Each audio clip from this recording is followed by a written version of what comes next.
Good afternoon, everyone. Good afternoon. My name is Zach Kirkhorn. I lead finance here at Tesla, and welcome to our Investor Day.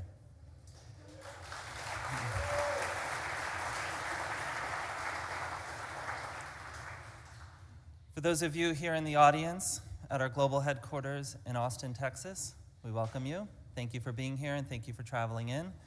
For those joining us virtually, thank you for being a part of the day today. So as we reflect back on the history of the company, there's been distinct phases of product advancement, technology innovation, and rapid volume growth. The most recent of which has been the global expansion and localization of the Model Y program. And so today, we want to talk about the future. We don't want to talk about this quarter or next quarter. We want to go further out into the future. And we've divided today's presentation into three parts. The first of which, we're going to go macro. What does it take to convert Earth to sustainable energy generation and use? The second, we want to talk about Tesla's contribution to that global need. And we're going to go function by function through the company, and you'll meet our entire leadership team, and we're going to get into the details of what those teams are doing as part of the broader goal. And then in the third part, we're going to bring it back up and talk about what this all means for the company as a whole. So before we get started, statements made in this presentation are forward-looking statements that are subject to risks and uncertainties. More details can be found in our written materials.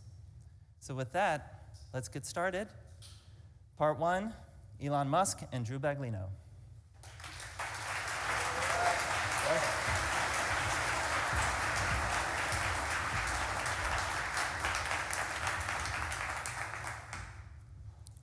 All right, master plan part 3. So as Zach was mentioning, the thing that I think is we wanted to convey, probably more importantly than anything else that we talk about here, is that there is a clear path to a sustainable energy Earth. It's not, it doesn't require destroying natural habitats. It doesn't require us to be austere and stop using electricity and sort of be in the cold or anything. The story, and I think this holds together quite well, and we'll be actually publishing a detailed white paper with all of our assumptions and calculations, is that there is a clear path to a fully sustainable Earth with abundance. In fact, you could support a civilization much bigger than Earth, than much more than the 8 billion humans could actually be supported sustainably on Earth. And I'm just often shocked and surprised by how few people realize this. Most of the smart people I know actually don't see this clear path. They think that there's not a path to a sustainable energy future, or at least there's not one that is sustainable at our current population, or that we'd have to resort to extreme measures. None of this is true. So we're going to walk through the calculations for how to create a sustainable energy civilization. Yeah. And to set the stage, today our energy economy, let's be honest, it's dirty and it's wasteful. Over 80% of global energy, primary energy, comes from fossil fuels, and only 1/3 of that global energy actually ends up delivering useful work or heat. This is the problem statement, but we're here to talk about the solution. Yeah, it's like some of this I'm going to elaborate because there's a very wide range of technical expertise out there, from people who are like, whatever, level 9 wizards in the subject, to people who do not do engineering at all. So, if you have a gasoline car, you're converting less than 1/3, often maybe only 25% of the energy in the gasoline is converted into motion. The rest is turned into waste heat. That doesn't do any good at all. And there's a lot of energy required even to get the oil out of the ground, to refine the oil, and to transport the gasoline to the gas station. So when you look at all that, for a typical gasoline car is actually going to be using less than 20%, fully considered, of the energy from the oil actually goes into motion. So this is when we see people doing calculations for what does it take to create a sustainable energy Earth, they assume that the same energy amount is required for an electrified civilization versus a combustion civilization. This is not true, because most of the energy of combustion is waste heat. And even to get the fuel to combust in the first place and get it to the end use, there's a lot lost along the way. I mean, this is the primary energy consumption, 165 petawatt hours a year. Petawatt hour is a trillion kilowatt hours, so it's a large amount of energy. But the nice thing about an electrified economy, there's a better way, we're going to talk about it, is that through end-use efficiency and through efficiency along every step of the way, actually the total energy use halves. So this is one of the most enabling aspects of electrifying everything, is that the sustainable energy economy is that much easier to accomplish. It's actually half the problem statement of the fossil fuel economy. Yeah, and we're being conservative here, so it could be better than half, but we're trying to have assumptions that are reasonable, not overly optimistic, in fact, slightly pessimistic. So it's really better than half, but just say it's easy to make the argument that we need half as much energy with an electric economy versus a combustion economy. Yep. So how the master plan works? You want to talk about it? So the thing that is needed at very large scale that is not currently present is a vast amount of battery energy storage. Our rough calculations are that this is about 240 terawatt hours, or 240,000 gigawatt hours. This is a lot of batteries, but it is actually a very achievable amount. We'll go into details on that. Yep. So that's a combination of electric vehicles and stationary storage. So if you've got solar or wind, you've got to store the energy when the wind is not blowing, the sun is not shining. And so we're assuming sort of an 8-to-1 ratio of stored energy to power. So 30 terawatt hours of power, 30 terawatts of power. Our actual capital expenditure calculation for manufacturing investment is more like 6 trillion, but we made it higher to make it 10 trillion. And this is across mining, refining, battery factories, recycling, vehicle factories, all the things that we're going to talk about needing to invest in to build this sustainable energy economy. Yeah. Now, if you look at the total world economy, it's just under 100 trillion. So if this was spread out, say, over 10 years, it would be 1% of the global economy. Over 20 years, it would be 0.5% Very of doable. the global economy. So this is, not a big number relative to the global economy. As Drew mentioned, you need about half as much energy with an electric economy versus a combustion economy.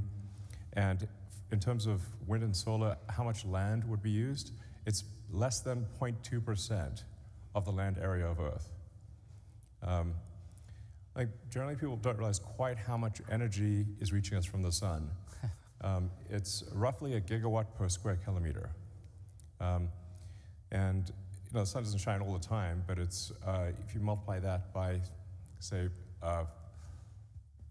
4 to get the continuous power, 4 or 5, then that gives you the land area of solar. And you can put wind and solar often in the same place.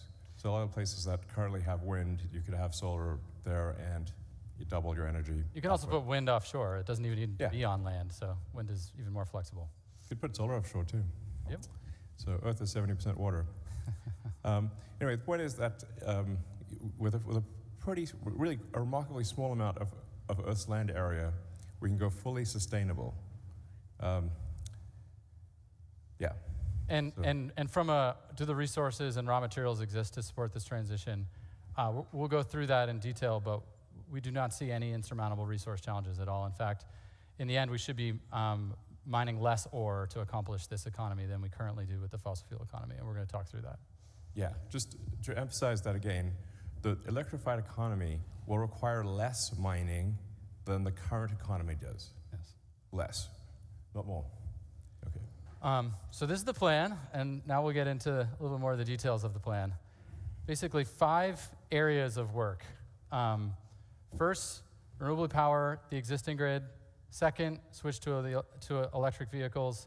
Third, switch homes, businesses, and industry heating to heat pumps. Fourth, high-temp heat delivery and storage for high-temp industrial and chemical processes, and a little bit of green hydrogen in there for chemical processes that need hydrogen. And finally, sustainably fuel planes and boats. These are the 5 areas, and we're going to go into detail on all of them. Yeah, I mean, my personal opinion is that as we improve the energy density of batteries, you'll see all transportation go fully electric, with the exception of rockets. That's awkward. But you can make the fuel with CO2 and water. So you can make methane with CO2 and water. So And in you fact, can do that with just electricity. So. Yes, exactly. So, in fact, on Mars, if we hopefully get there at some point, the atmosphere is CO2, and there's water ice throughout Mars. So you can take the CO2 and H2O and turn that into CH4, which is methane, and oxygen. So ultimately, even rockets can be electrified. So first, repowering the existing grid with renewables. And this is going to be a consistent theme. You'll see our estimates for the number of terawatt hours, terawatts, and trillions of investment at the bottom of the page. You know, this is already actively occurring in front of us. 60% of the generation added to the US grid was solar in 2022. And actually, on a year-on-year basis, solar deployment is growing 50% year-on-year as of 2022. So this is a serious upswing. And if we continue this trend, this is going to be behind us before we even know it. Yeah. Second, switching to electric vehicles. Again, 21% reduction in fossil fuel use by doing this alone. Obviously, Tesla is heavily engaged in this activity, along with many others.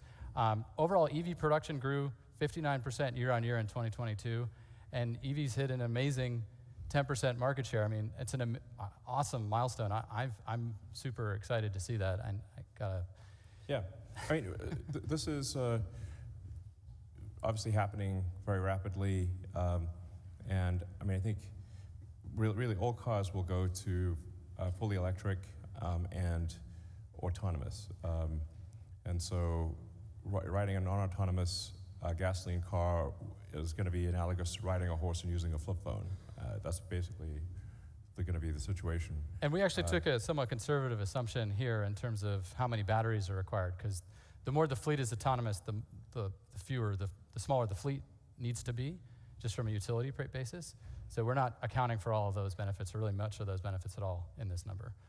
And what does this fleet look like? You know, just rough view from our perspective. Of course, we could be wrong, but you know, you can see the sort of breakdown of the fleet by millions of vehicles. You know, our goal is to do 20 million electric vehicles a year. Yeah. Fewer vehicles will be needed, at least passenger vehicles, with autonomy. So there's some debate as to what that number is, but it's some number less than the number of vehicles needed today. There's roughly 2 billion cars and trucks in operation in the world today. And yeah, so what we show here is actually, I think, only 1.4 million or so. So we're represent 1.4 billion, or so. So a smaller fleet, and you know the numbers here in this presentation are around 85 million vehicles a year produced. Just to give you a sense of how we're thinking about this. Again, we're going to put all these assumptions up online and encourage people's thoughts. Yeah.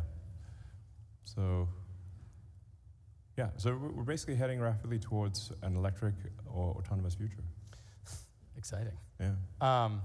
And one of the reasons why EVs are so enabling is this end-use efficiency point. Tesla Model 3, it's 4 times more efficient from the well to wheel than a Toyota Corolla. And that's all about the efficiency of getting the electricity into the car in a sustainable energy economy, and then how efficient the car is in transferring that stored energy to motion on the road.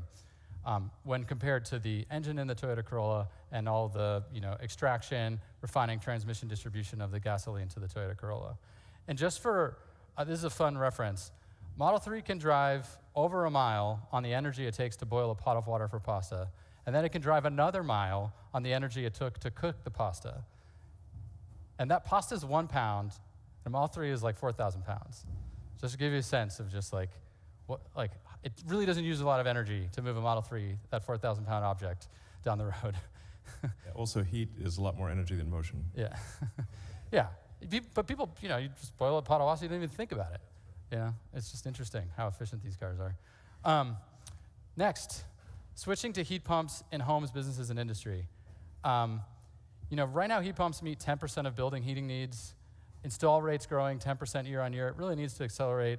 Heat pumps can serve, heat applications up to 200 C in businesses and industry. And from an investment perspective, as you can see on this page, this is actually the lowest hanging fruit in terms of displacing fossil fuels.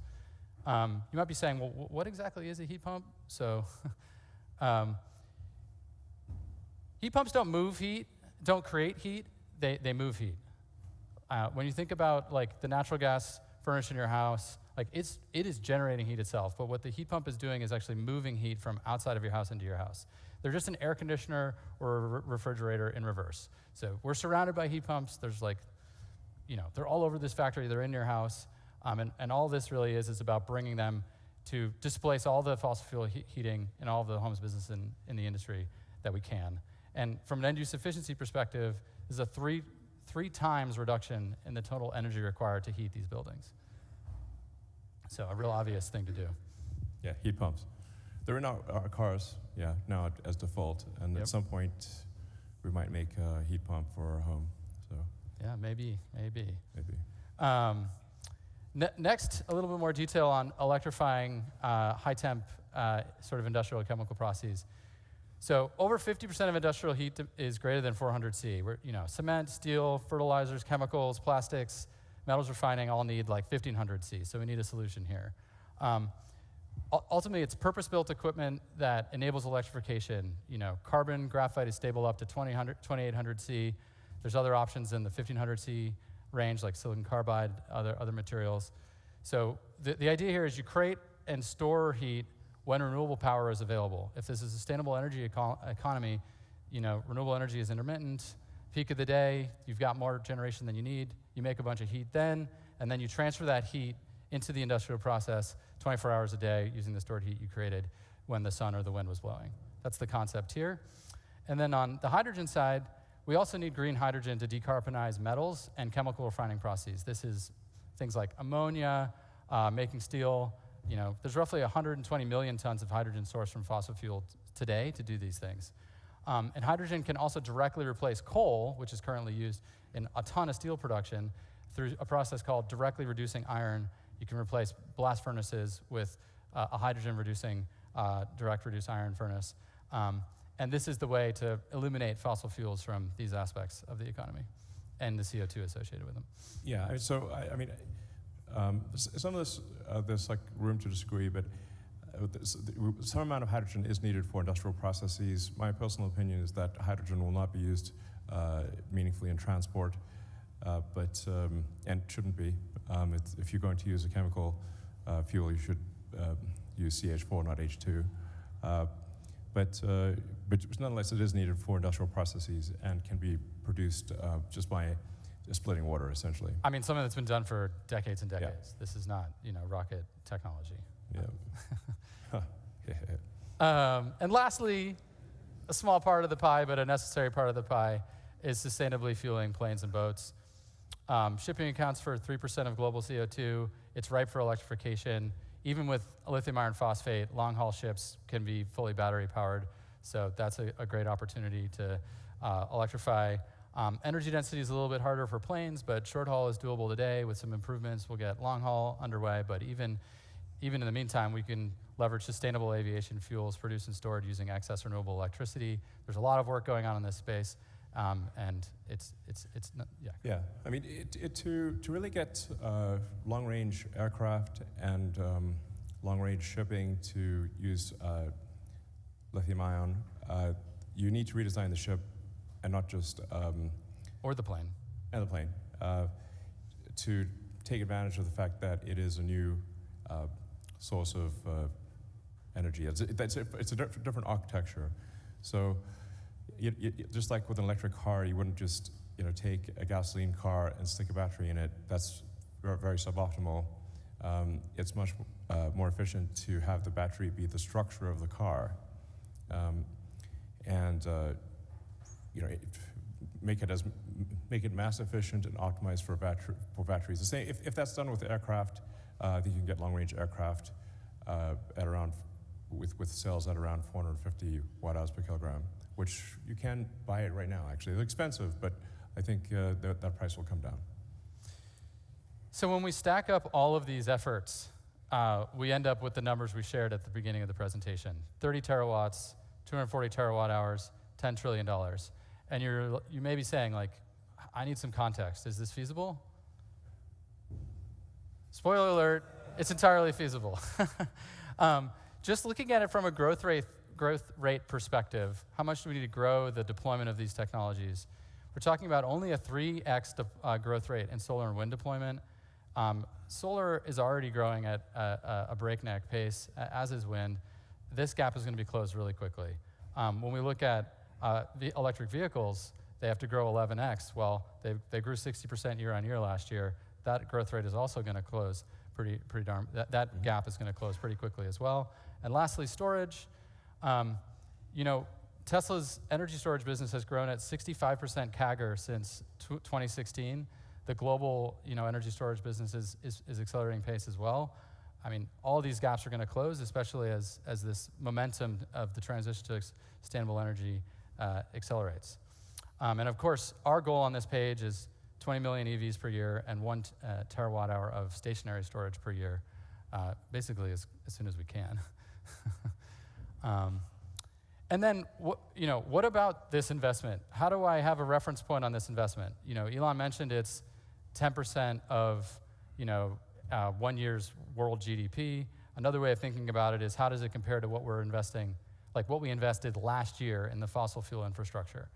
And it's 60% of that investment. So actually, building this sustainable energy economy is less than extending the fossil fuel economy from a year-over-year investment basis. So very doable. When we look towards, does this fit on the planet? Absolutely. Less than 0.2% of land. As a reference point, the total land area intensively farmed today is 12.5% of all land. So, I mean, you drive around, you see some farms, but you don't see them everywhere. This is an order of magnitude, more than an order of magnitude difference between farming and what we're talking about for sustainable energy land. Yeah, and it doesn't need to displace farmland Of course not, yeah. Forests or jungle or any kind of ecological preserve. It can be used in very sparsely populated desert regions. Yeah. Barren areas. Yeah. Areas that are just not really fit for development or otherwise used. So yeah, I mean, 0.2% can fit into a lot of places. Yeah, there's essentially no meaningful ecological impact. In fact, transition to a sustainable energy economy would result in a substantial reduction in current ecological impact. That's a great way to put it. Yeah. And what about on the mineral extraction side? So this is a cartoon that sort of gives you a sense for all the ore and the extracted minerals that are coming out of the earth every year. It's about 68 gigatons. So each truck is a gigaton. What does this look like when we're in a sustainable energy economy? Looks like that. The fossil fuel extraction disappears. We replace it with the materials required to fulfill the sustainable energy economy. It actually reduces. Now, it's not to say that we don't need to continue to explore, bring on mining and refining for the sort of specific materials for the sustainable energy economy. We do. But the investment in mass flows are all very achievable, just looking at what is already happening on the planet. Like, this is nothing out of scale of what has been done and is already being done. And then when we calculate it on a sort of, element by element basis, the resources are there to support the transition. This is cumulative demand to move in the sustainable energy economy direction until 2050 relative to USGS resources today. We're not breaking the resource bank for any of these materials. And then when we look at what really happens as we move forward, history teaches the more we look, the more we find. What people think happens is, oh, there's this many resources, next year there's going to be less because we're going to extract them. What actually happens is, as we extract resources, we find more. And you can see on the right what has actually occurred with the key materials to the sustainable energy economy. Since 2000, as the sustainable energy economy has been growing and Tesla's been growing and all the industries around us have been growing, the actual resource availability has increased, not decreased. Yeah, there still seems to be quite a bit of confusion about lithium. Lithium is extremely common. It's one of the most common elements on Earth. There's no country that has a monopoly on lithium, Yep. Or even close to it. There's enough lithium ore in the United States to electrify all of Earth.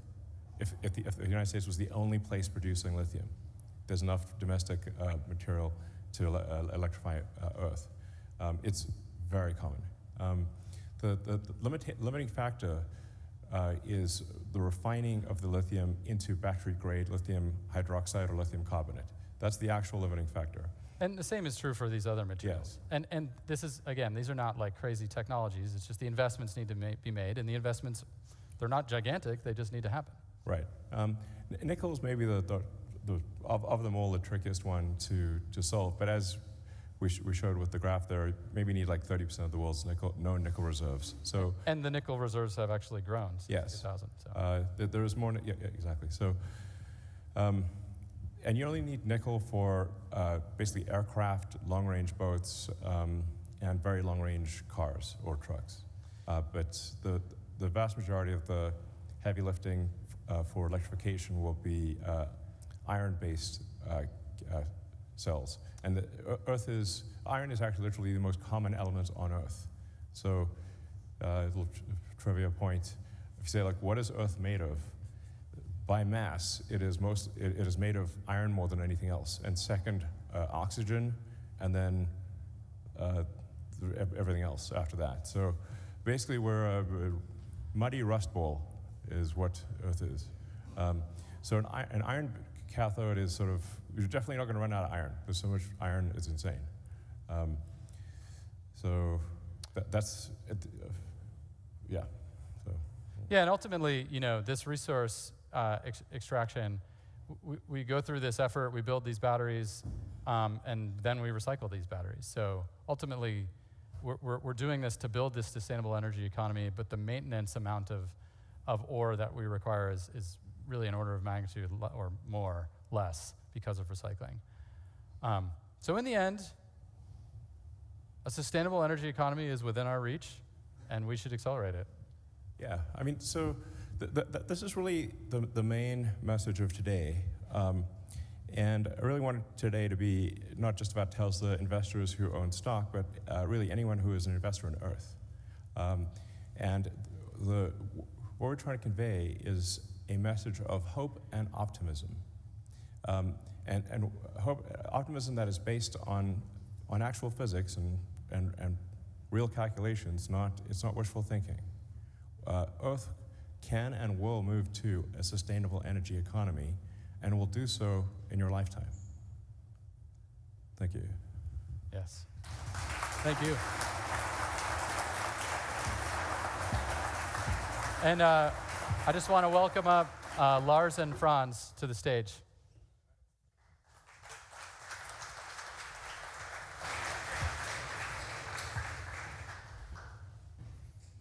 Hi.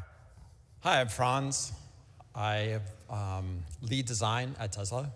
And I'm Lars. I've been doing vehicles with Franz for almost 13 years now.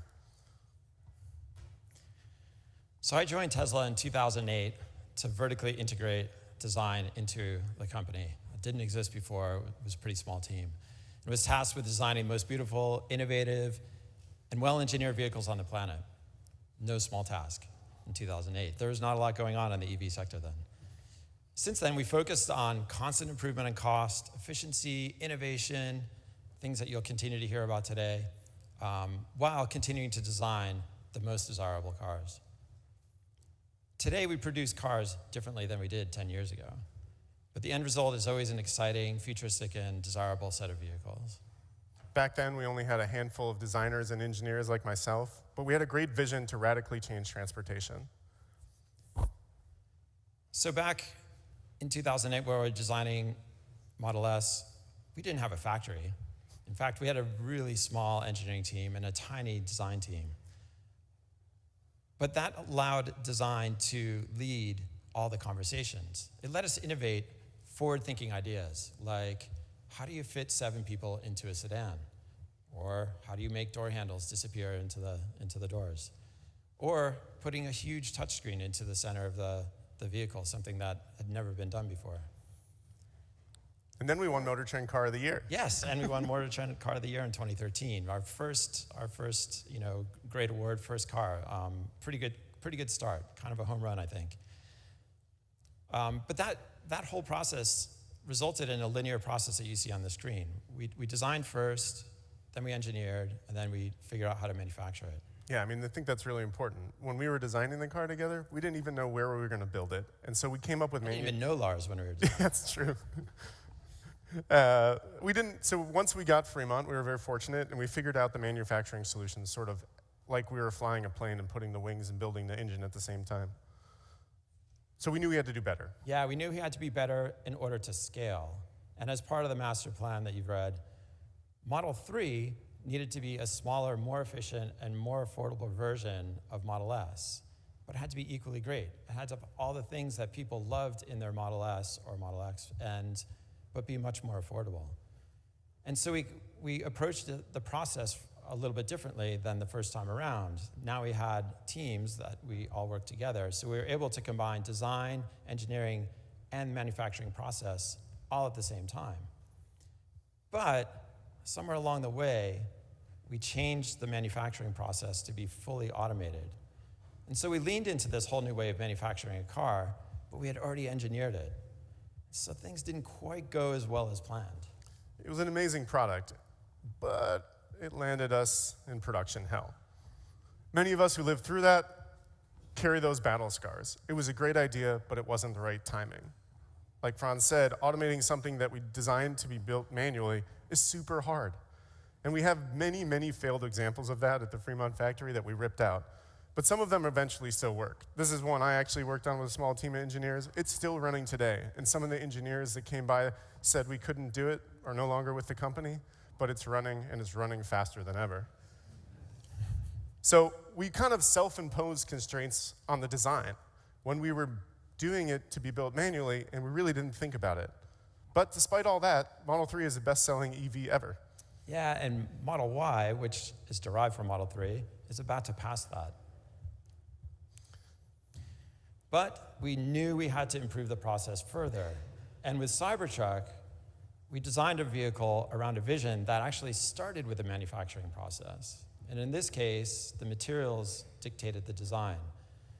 Forming full hard stainless steel isn't rocket science, but it sure isn't easy. And it limited the way we could do it. Yeah, absolutely. It really forced us to think about designing something in a way that you couldn't normally stamp panels, you couldn't form them in a traditional way. So you ended up with very linear bending processes that are just not in automotive kind of language of manufacturing today. But it actually created a very efficient process and one of the most dynamic designs ever, I believe. It's definitely something that's going to change the road landscape. Hopefully you guys saw it down there and you experienced it. It's definitely real. Those are real trucks. We're on our way to build them. But what that stainless steel opportunity did for us, it has let us rethink the factory footprint. We don't stamp those. That's a huge part of it. We don't even paint them. So our footprint got smaller, and we started to think about innovative ways to take those constraints and make great products. But that constraint didn't really change the end result of the truck. It's a super dynamic truck, and it has all the functionality you would expect out of any of the other competitive trucks. And the best thing about it, it's coming this year.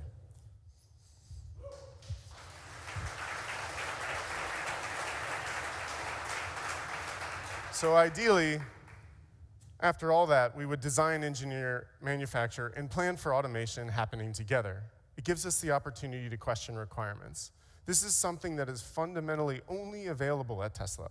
and the places I used to work and the top manufacturing companies in the world, they don't sit together. Yeah, We are one team. Nowhere I know has all these teams together thinking about these processes from the very beginning. In fact, all of those engineering teams, manufacturing, design, automation, they're all in one org. They all report to one person. We can't point fingers at each other, so we have to solve them together, which is the best way to innovate.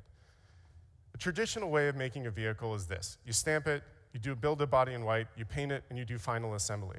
And what's interesting is these shops are dictated by the organizational structures that exist.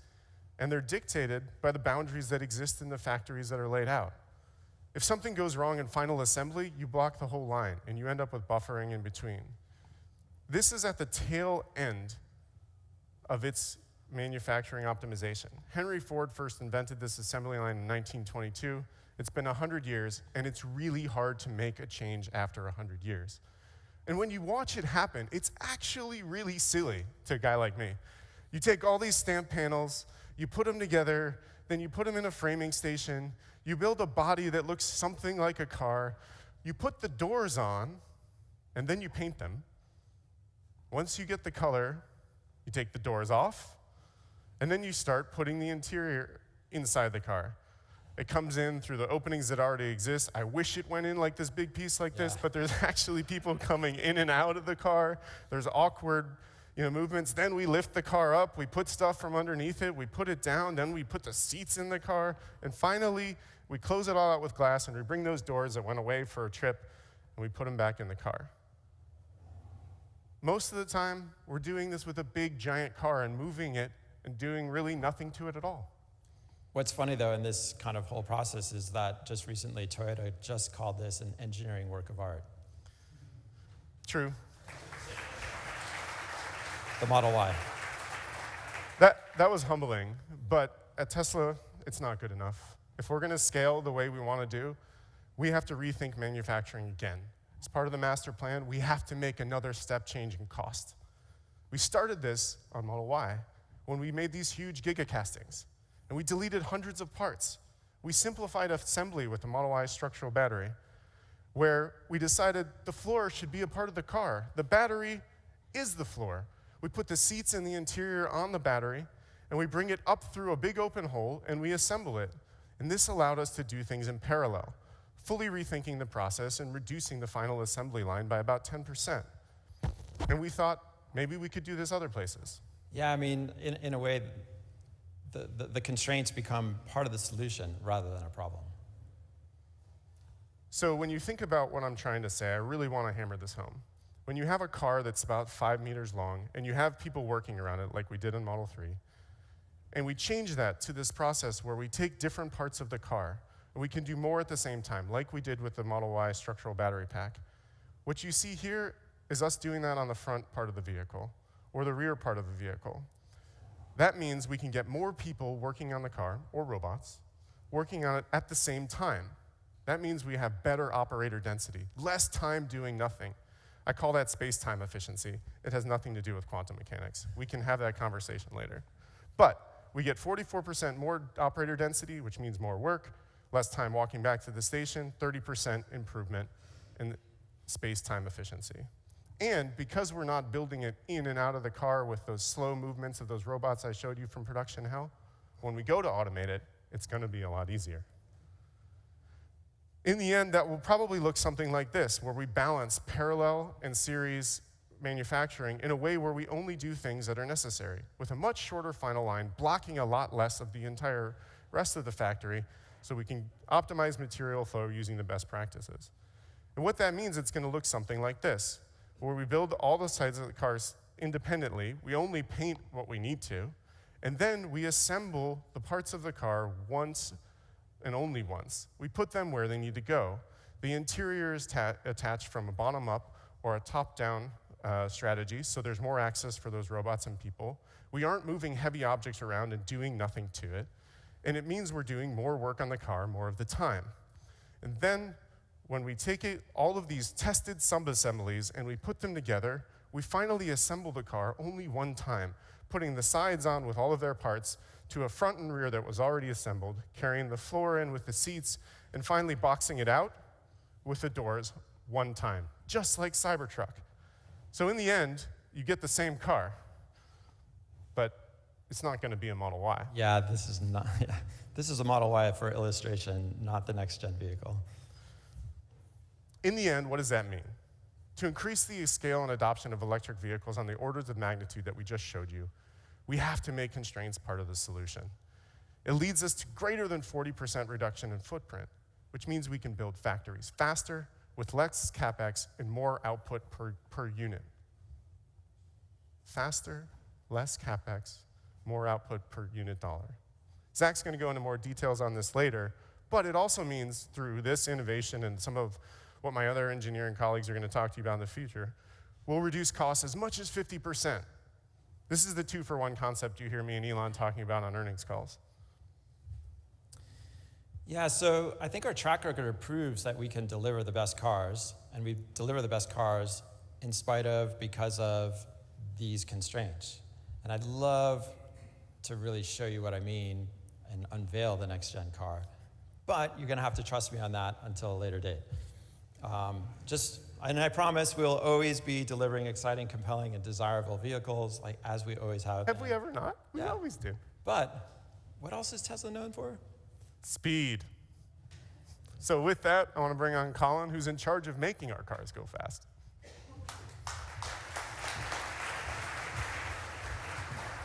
Thank you, Lars. Thank you, Franz. My name is Colin Campbell, and I have the real privilege of leading powertrain engineering here at Tesla. We make the fastest cars that you can buy for the money, whether they're electric or gas. And the Model S Plaid that we're looking at here, it has more than 1,000 horsepower, and pound per pound, the motors in that car are as powerful as jet engines. Our cars are super fun. People absolutely love driving in them. And the other thing that you probably all know about our powertrains is that they're efficient. Our cars go 25 to 30% further than other EVs in our class for the same amount of efficiency. But at Tesla, efficiency means more than just reducing how much energy the cars use. It's about how we develop, how we manufacture, how we refine, and how we scale the powertrain. Now, the Model 3 and Y powertrain is a great example of this broader meaning of efficiency. So since we launched it back in 2017, we've continuously improved that powertrain and the factory that builds it. So the drive unit, the engine of the car, is 20% lighter for the same power. We use 25% less heavy rare earths than when we started.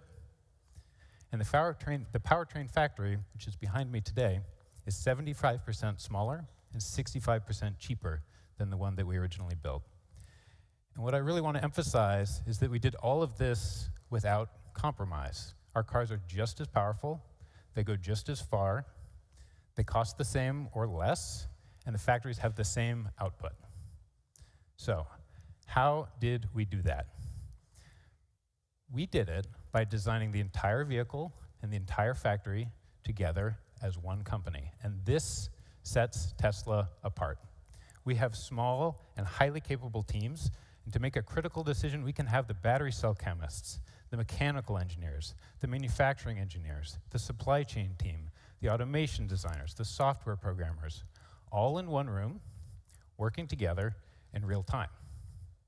And that allows us to make decisions that are best for the whole car and to make them really fast.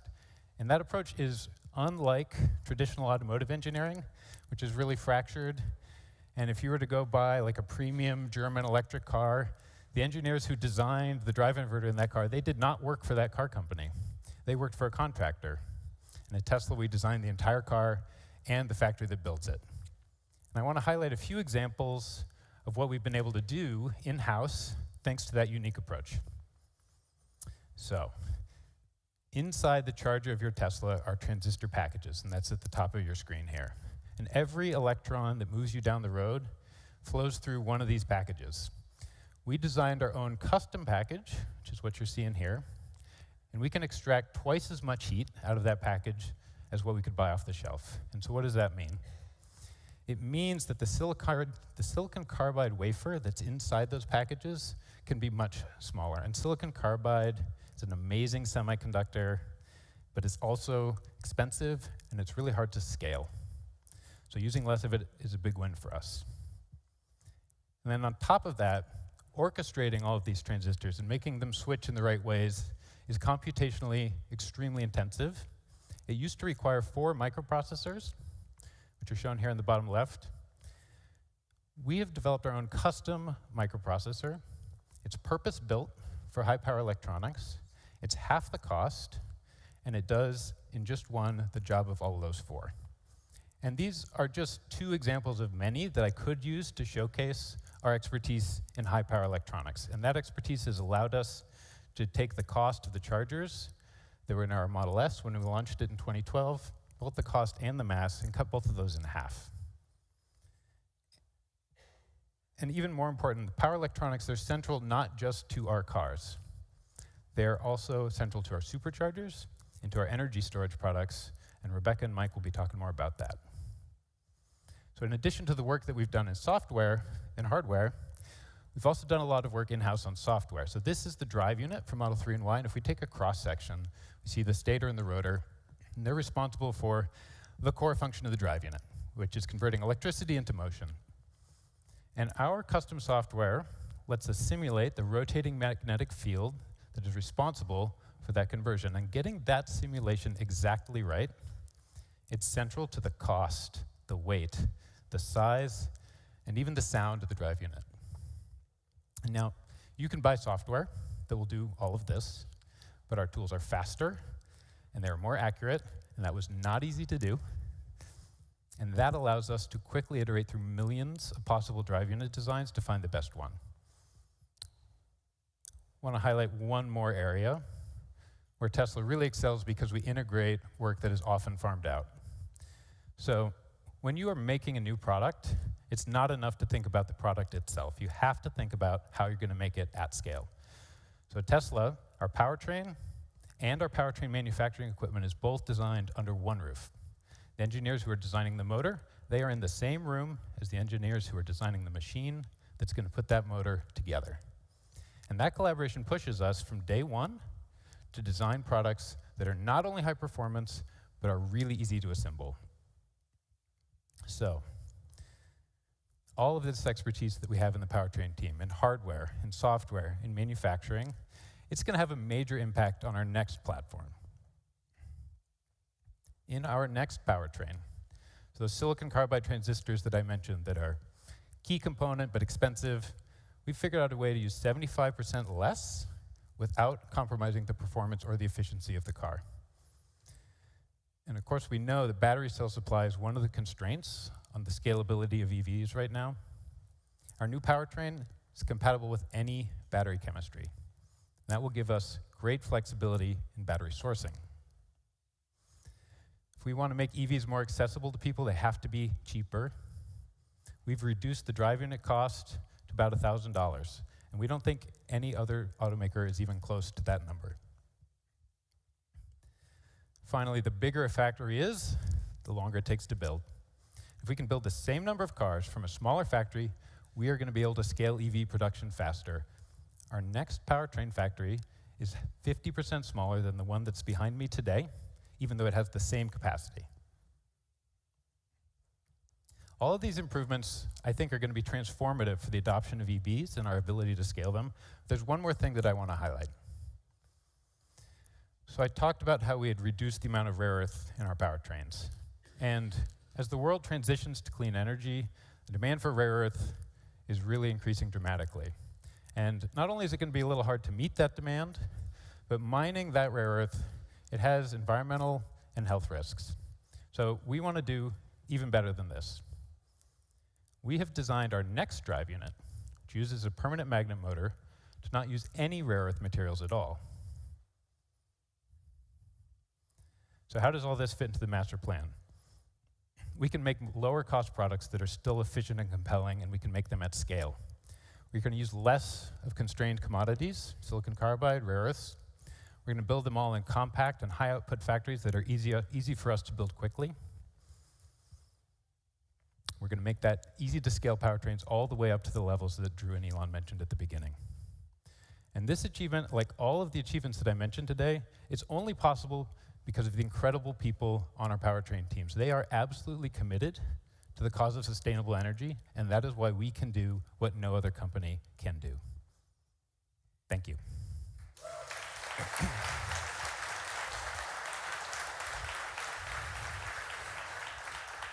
So next, I'd like to welcome my colleagues Pete Bannon and David Lau. Thanks, Colin.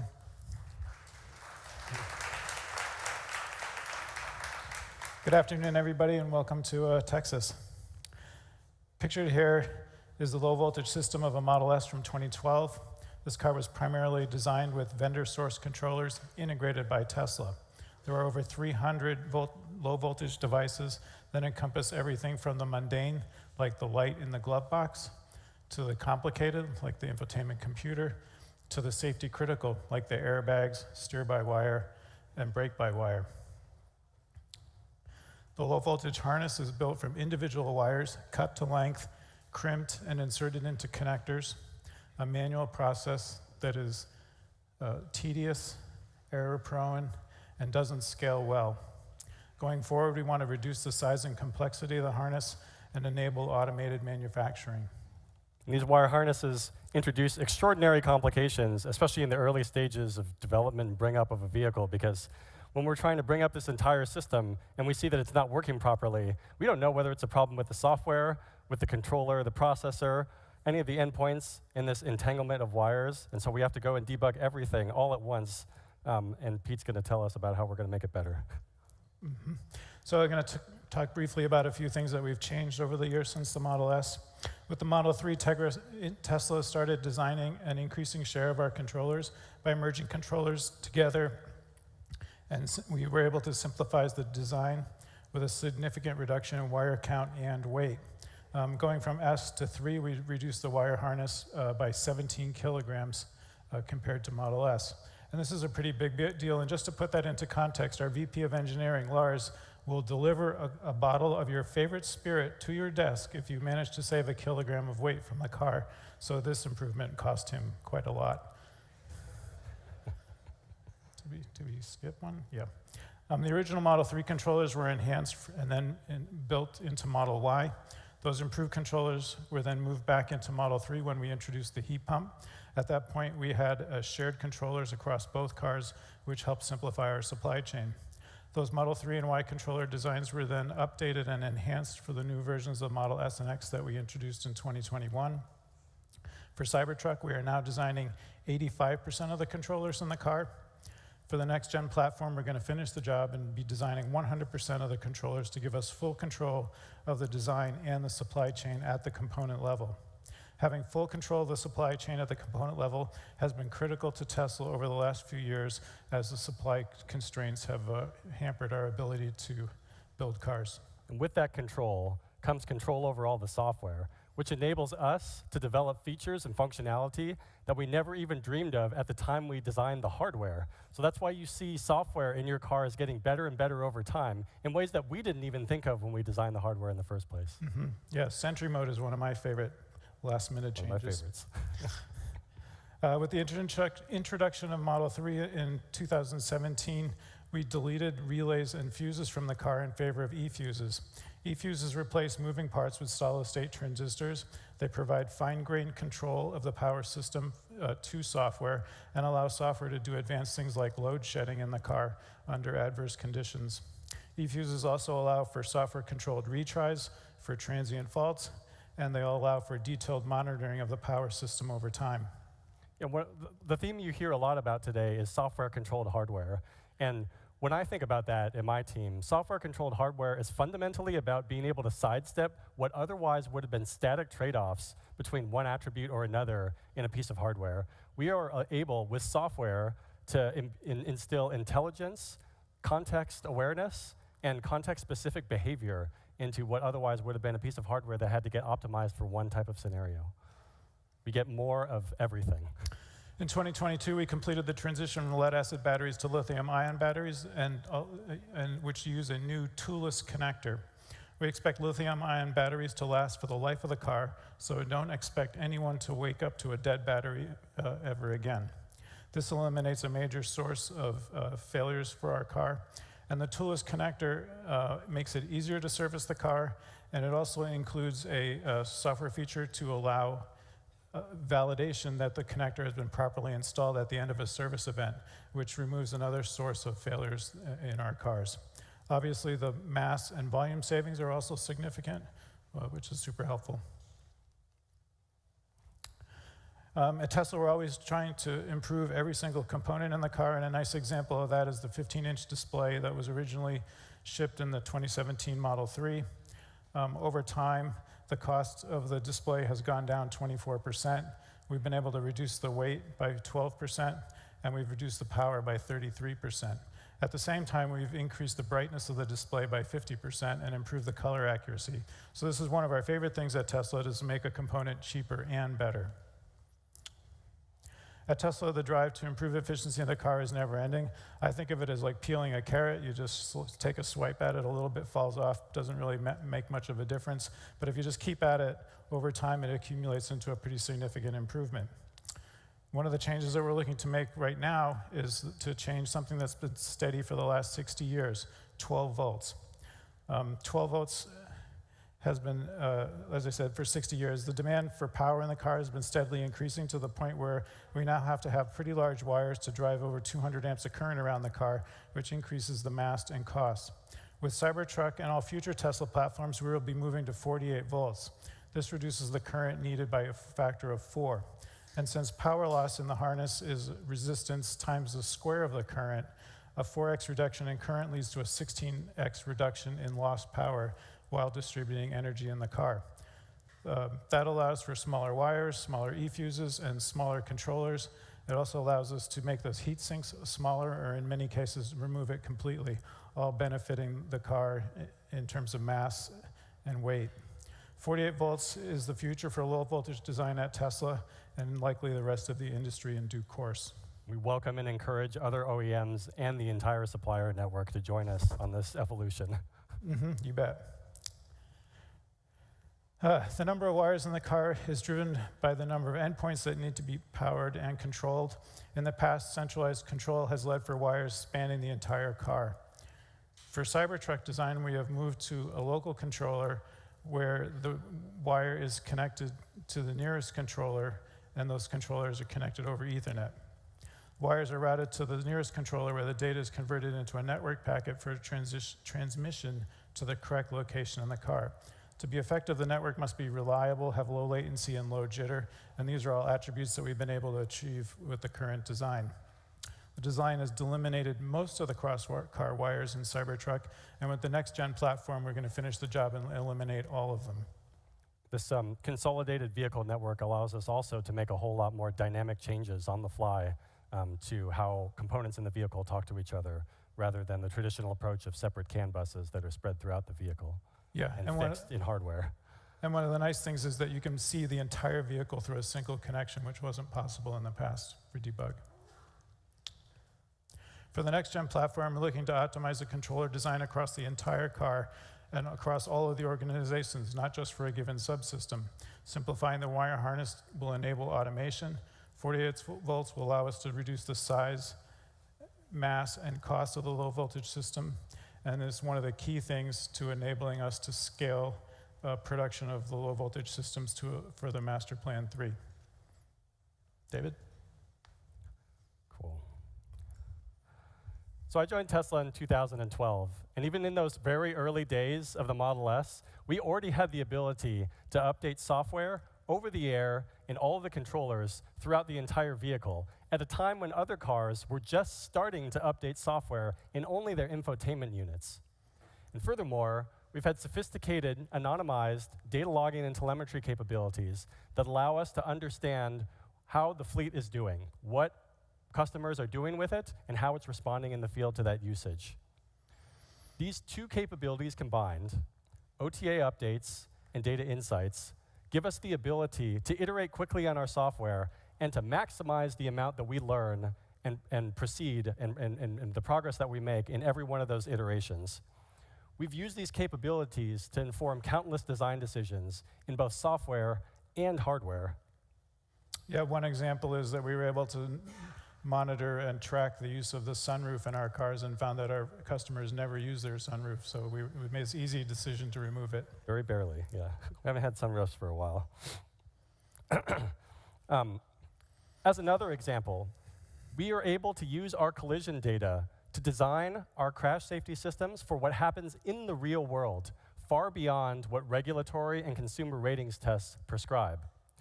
And then furthermore, we're able to use that data to recreate in simulation all of those crashes every single time we make a change to the vehicle's design or to the software that controls the airbags and other restraint systems. Here on this graph, the gray dots that show up first are specific crash tests that are prescribed by regulatory and consumer ratings agencies throughout the whole world. And the rest of the color that fills in around and on top of it, those represent the crashes that we've seen happen in the real world. Those are what we design for and what we test to. Right, and last year, this data was used to change the algorithm for seatbelt tensioning to reduce injuries in the field, which was OTA to all of our cars. Here are a few statistics that demonstrate how staggeringly quickly we gain new insights from the anonymized data that we've received from the fleet every day. Every day, 123 million miles driven, 1.9 million charge sessions, and those rates are only increasing as we deliver more and more cars into the world. As another example, we've analyzed patterns in the way the fleet drives and charges to optimally size battery packs for our next generations of vehicles. And you'll hear lots of other examples throughout the rest of the day about how we're using data to inform decisions in the product and in manufacturing. So you've heard a lot from Pete, Colin, and others about how important vertical integration is for us in hardware, but it's especially important for us in software. And this is extremely difficult from the way the rest of the traditional automotive supply chain is set up. In most situations, all the controllers in the car are delivered by different Tier 1 suppliers, whose software is written by Tier 2 suppliers, who farm some of that software out to different Tier 3 suppliers, and so on and so on. Making a change that spans multiple components takes months of coordination before any work can even start. And furthermore, integration of software in the server side with what's happening in our vehicles has always been a core part of our DNA and enables us to do things that nobody else can. Most engineers think about the vehicle as a complete, consolidated, fully contained system. But in the software team, we think about the system as including the vehicle as well as all of our back-end server-side applications and infrastructure and the resultant feedback loop from the entire fleet that informs all the decisions we make as an engineering team. For example, we recently released a feature in Model S and X that automatically, predictively, adjusts and raises the suspension for ride comfort before the car hits a section of rough road. We do that by leveraging the fleet to generate a map of road roughness everywhere our cars drive. Sounds pretty simple, but requires coordination of software across a number of different components inside and outside of the car. The restraint control module, whose inertial measurement unit senses the road roughness, the autopilot computer, whose GPS module and localizer figure out where the car is in the world, our navigation server, which aggregates the anonymized telemetry from the fleet and annotates our map with things like updated speed limits, lane topology, and now, road roughness. The onboard navigation engine, which looks ahead of the route that the car is traveling on and determines whether things are about to get rough. And finally, the air suspension controller, which takes all of those factors into account and decides continuously whether it is appropriate to adjust a suspension for ride comfort. And before we released this feature to the world, we sent prototype versions of it to the entire fleet that ran passively in the background, sending us anonymous data about every time it would have engaged, which taught us exactly how it was going to behave in the wild, in every environment, in every circumstance. Yeah, being able to test new algorithms in the background without impacting the car is really critical ability for us, especially for safety critical things like automatic emergency braking. And we've used it to iterate on early versions of our stability control algorithms, which were introduced to the entire Model 3 fleet in 2017 with extremely high confidence, even on a very foundational and safety critical function. Okay, so far you've heard me talk a lot about how we leverage our software systems to iterate quickly on the customer-facing product. But what I haven't talked about, and what we haven't said much about publicly in general, is how we leverage these capabilities in our own internal operations. So for example, in the early days of manufacturing Model S, we very quickly realized that there are a lot of different ways you could misassemble a car. You could forget to plug in a wire, you could not fully set a connector, you could pull a part from the wrong bin. So when we designed our manufacturing processes for Model 3 and all of our other vehicles going forward, we took a page from the software playbook, which says, test early and test often. And we applied that mantra to every single car that we build at every step of the assembly line. So now, when a production associate plugs something into the car, the central car computer sees that connection, confirms that it's the correct part for the type of car that's supposed to be built, installs a software update if necessary, checks configurations and calibrations, and runs a barrage of tests on that thing and all the other things that are connected to it. And if it finds an anomaly that can't be fixed purely with software, it throws an alert immediately that is displayed prominently on the vehicle's display, as well as sent to back-end command and control systems, so that a human can come over and fix the problem before the rest of the car gets built on top of it. And we're taking a similar approach in service through a combination of onboard vehicle diagnostics, natural language processing applied to customer narratives when a customer schedules a service appointment, and a suite of internally developed tools. We are successfully diagnosing, scheduling, and ordering parts for over 33% of customer concerns in service. Yep, and we also use testers built around our own controllers to test sub-assemblies before they get to the car, which will be even more important as we go to Lars's unboxed assembly strategy. 100%. We'll know with extremely high confidence that before those boxes get put together, that they are assembled, they themselves are assembled correctly. Okay, you've heard at lots of other events about all the awesome things that our autopilot and AI teams are doing to make the car drive itself, bringing us into the future of autonomy. But we've also been thinking for years about all of the other pieces that we are going to need to manage a network of autonomous vehicles. A lot of this has been happening behind the scenes in the form of platform-level functionality that we'll leverage later. But you've seen some of it surface already in terms of features that our customers and our internal operations teams can benefit from. Like in 2021, we built on top of our mobile app phone key and gave our customers the ability to share their car with anyone by sending them an invitation in a text message or an email. Last year, we introduced profile synchronization, which synchronizes your seat, steering, and mirror positions, as well as your settings, media favorites, and stored navigation locations across all vehicles in your account. Internally, we have an app that allows our personnel in engineering, manufacturing, delivery, and logistics to view, locate, and drive all Tesla-owned vehicles at their site. And when customers bring their car into service, when they receive a Tesla-owned service loaner vehicle, we are starting at some locations to automatically add that vehicle to the customer's mobile app account, so that combined with cloud-synchronized profiles and phone key, it's a completely seamless experience. As soon as the customer walks up to that loaner, it behaves and feels exactly like their own car.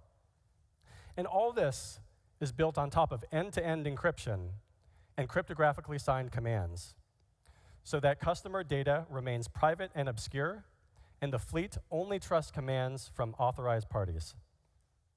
So that's a bit of a preview of all the pieces that we're building, looking ahead to our future of autonomous fleets. Synchronization, permissions management, security, and privacy. And that has been a whirlwind tour through some of the things that we're doing behind the scenes to enable the efficiency, cost reduction, and speed that we are going to need for our next phase of growth and for the next phase of the master plan. And so now, to tell us about the latest in full self-driving, I'd like to introduce Ashok.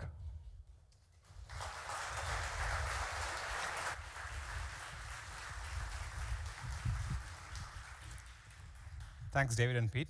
Hey, everyone. My name is Ashok Kelliswamy. I work on autopilot and self-driving at Tesla. I joined Tesla back in 2014, so I've been working on this problem for almost 9 years now. Yeah, some of you might be wondering, hey, what does self-driving got to do with the plan to a sustainable future? But it's actually a critical part of this plan, and here's why.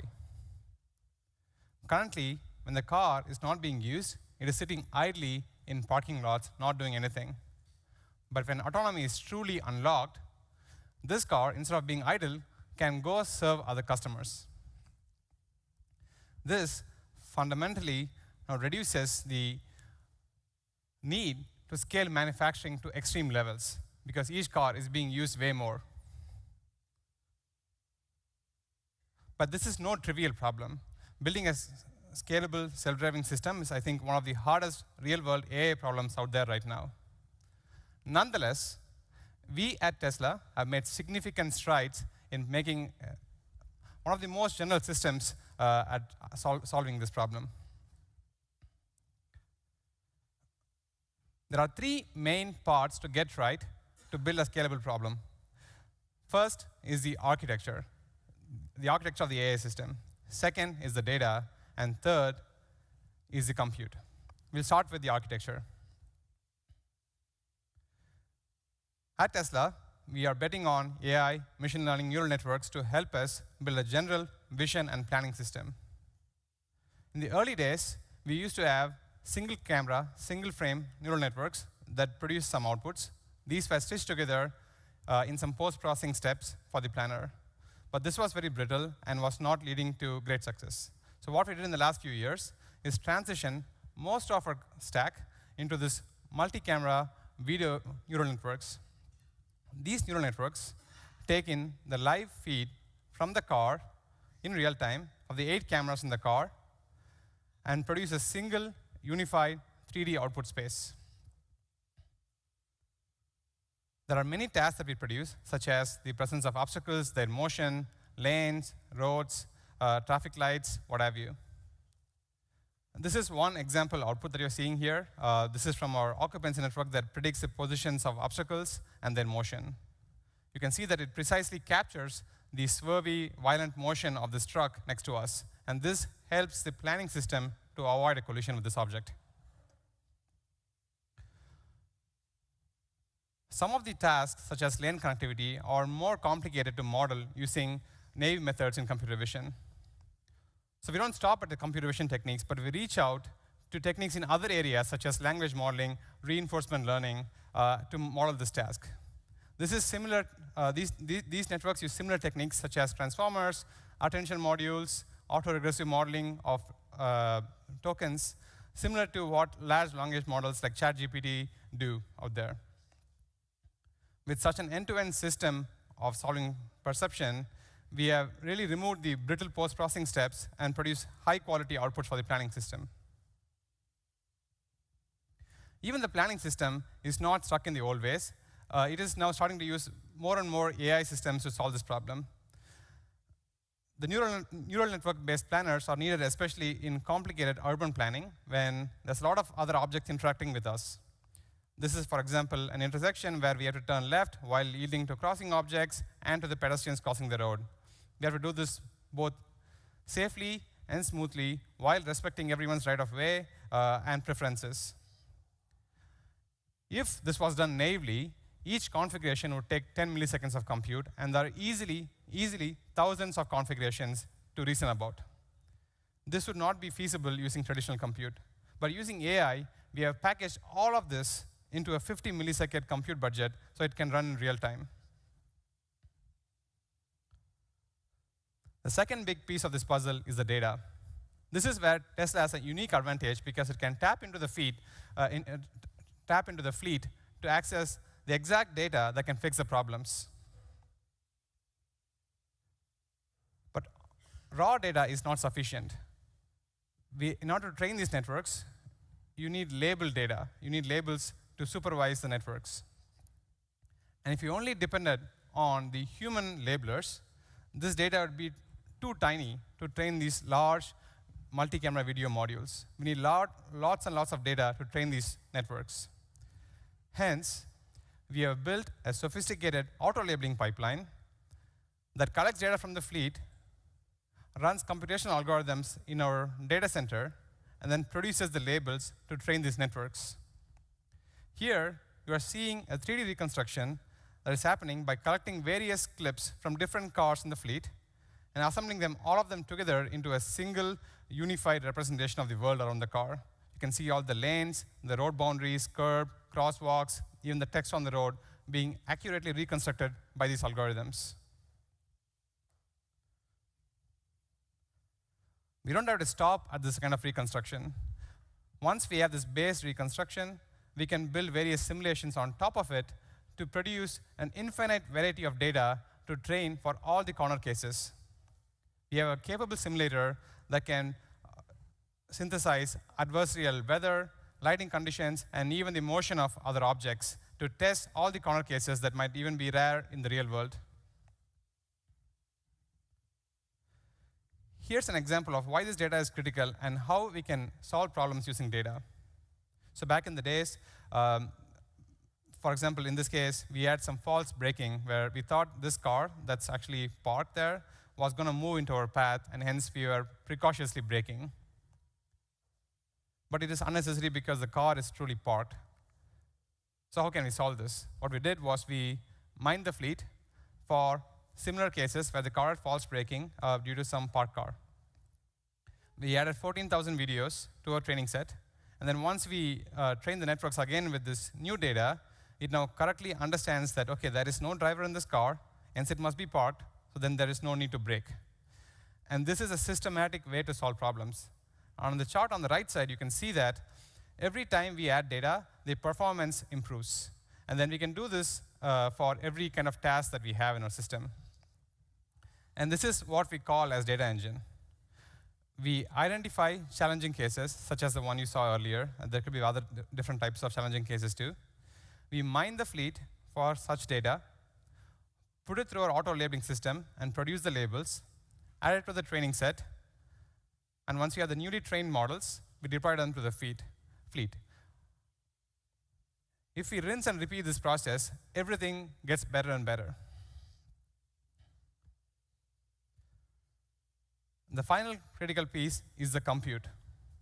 In order to train these large models in a reasonable amount of time, you need lots of compute. In addition, compute is also required to produce the labels automatically.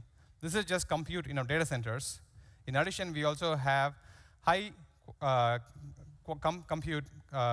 computers in the car, which can run up to like 150 teraops of compute. On the back end, we have a 14,000 GPU cluster, and roughly 30% is used for auto-labeling, and the remaining 70% is used for training. We also have a 30 petabyte of video cache, and this is growing to 200 petabytes. All of this is going to significantly increase once we bring Dojo, which is our training computer, on board into this. Just to give a reference, just the occupancy networks that you saw earlier use 1.4 billion frames to train these networks. We have already shipped our FSD beta software to pretty much everyone that has bought it in United States and Canada. This amounts to roughly 400,000 customers who can turn it on anywhere, and then the car would attempt to drive to the destination. It's still supervised, but it can already handle turns, stop at traffic lights, yield with other objects, and generally get to the destination. We have observed that people who use FSD are already 5 to 6x safer than the US national average. Like I mentioned earlier, the solution to scalable FSD is getting the AI architecture, the data, and the compute just right. And we have assembled a world-class team to execute on this. We are pushing the frontier on these three items, and as we improve the safety, the reliability, and the comfort of our system, we can then unlock driverless operations, which then makes the car be used way more than what it is used right now. With that, I'd like to introduce Elon back on stage to give some more updates.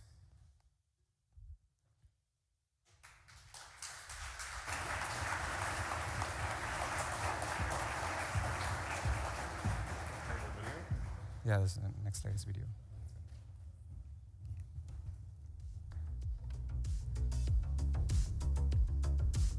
It's kind of weird seeing the arms and legs just separate.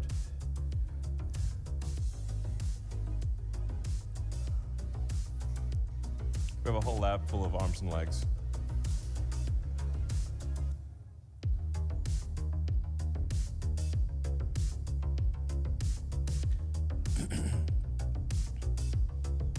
worth bearing in mind that when we did AI Day, this version of Optimus didn't walk at all. So the rate of improvement here, I think, is quite significant.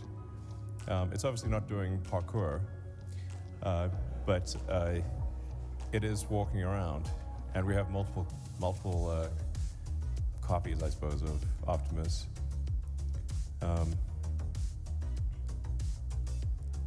The thing that I think Tesla brings to the table that others don't have is that we have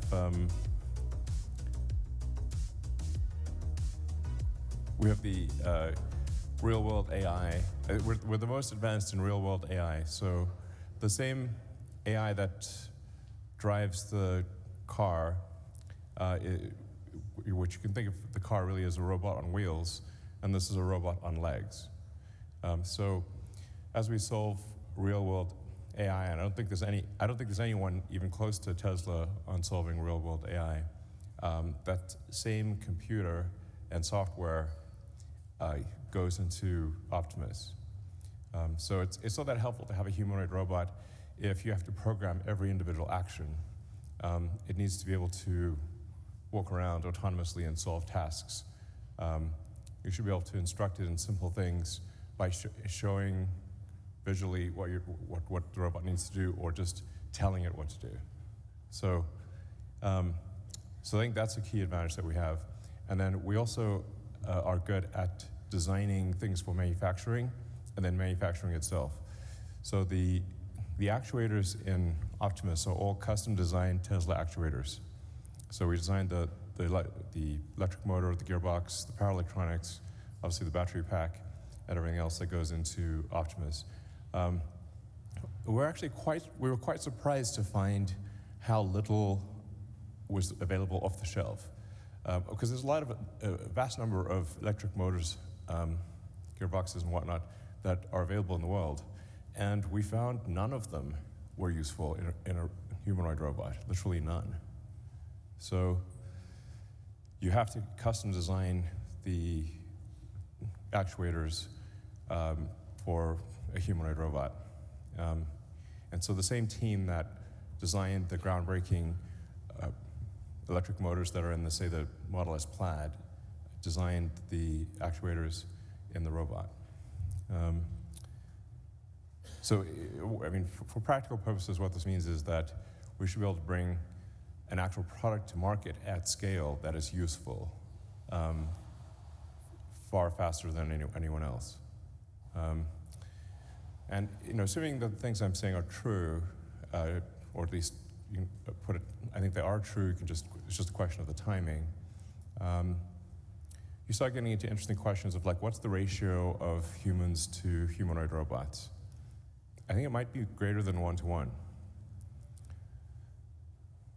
Because you could sort of see a home use for robots, certainly industrial uses for robots, humanoid robots. I think we might exceed a 1-to-1 ratio of humanoid robots to humans. It's not even clear what an economy means at that point. Since an economy is output per person times persons, but if output is much higher and there's no limit on persons, then what's the actual limit on the economy?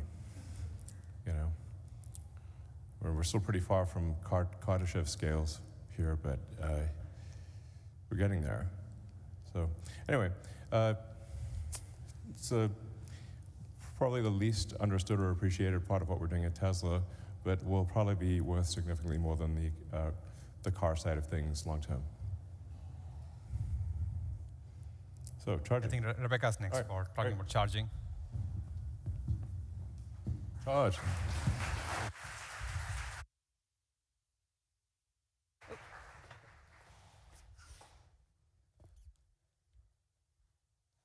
Thanks.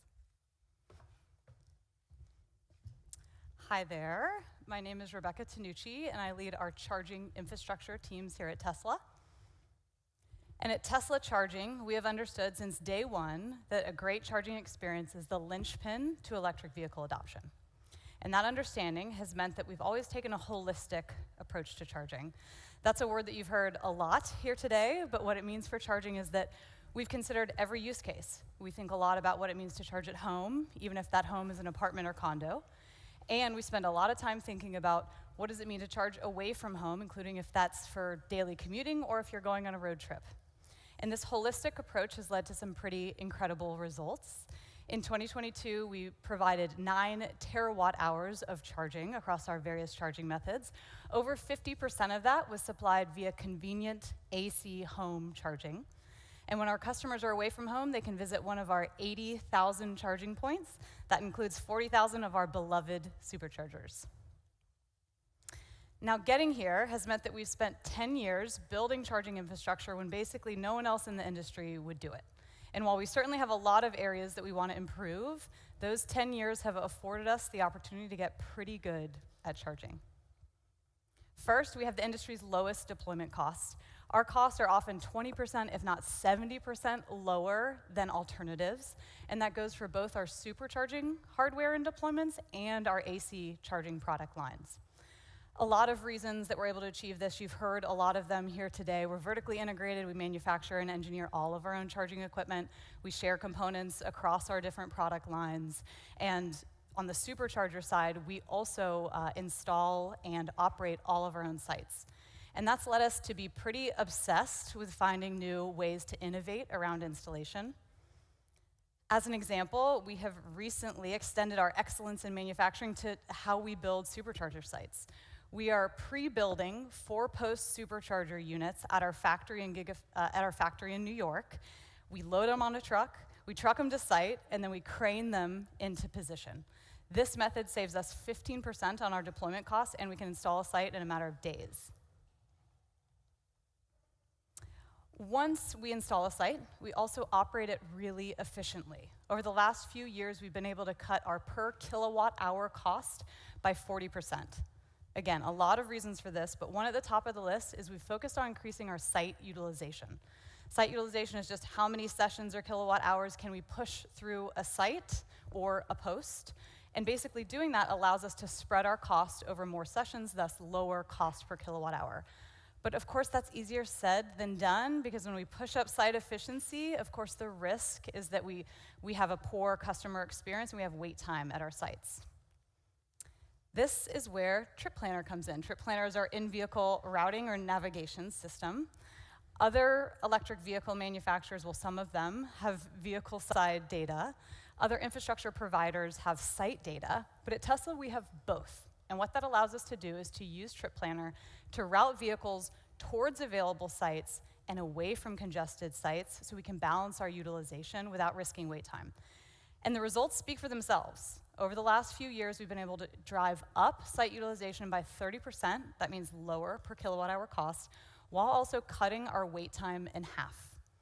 And we think this can get even better. Today, we're feeding Trip Planner with real-time site information and information about vehicles currently at sites. Going forward, we'll be moving that to projecting site occupancy based on the understanding of what vehicles are currently routing to those sites.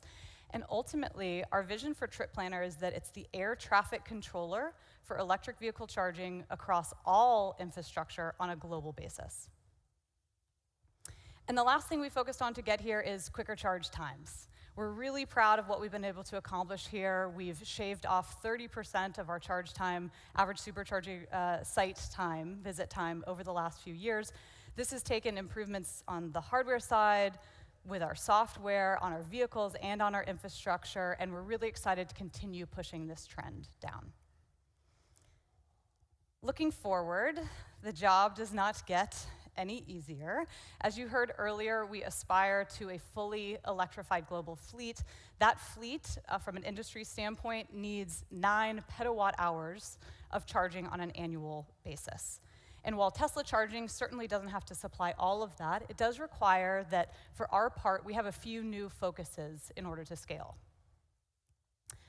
First, if you want a fully electrified global fleet, all of those vehicles have to have a great and reliable charging experience. So, as many of you know, recently we have started opening up our networks on a global basis. Over 50% of our superchargers in Europe are currently open to other electric vehicles. We've also opened up in Asia Pacific with our first sites in Australia. And just yesterday, we opened our first 10 supercharger sites here in North America and the US to other electric vehicles. We've also invested a lot to be able to make this a really easy experience for our new customers. All you have to do is sign into our Tesla app to unlock a post and start charging. We've also, on physical site changes, we've also added hardware to our sites. They're called Magic Docks. And basically, that is installed in areas where we have different charging standards, and they allow for other electric vehicles to come to our site without having to bring their own adapters or hardware. We've also just started installing our 4th generation supercharger posts. Those are being installed in Europe first. And while it's not a big mention, not a big thing to mention, they do have longer charging cables so that we can more easily reach the charge ports of different vehicles. The second thing we need to make sure we do when we talk about scaling all of this charging infrastructure is we need to make sure that it's powered from renewable sources. We're very proud that over the last 2 years, we've procured enough renewable energy to offset the amount of charging we've provided to customers. But as we look forward and we talk about this fully electrified fleet on a global basis, we really want to make sure that the demand for charging more closely follows when renewable sources are available. Now, this chart is on an aggregate basis for the US, and it varies based on what your renewable generation sources are locally. But basically, what this shows is we want to kind of move that charging curve, and for solar and wind in this example, it means more daytime charging. And we think the best way to go towards daytime charging is to install AC charging that is convenient and low cost everywhere vehicles are typically parked throughout the day.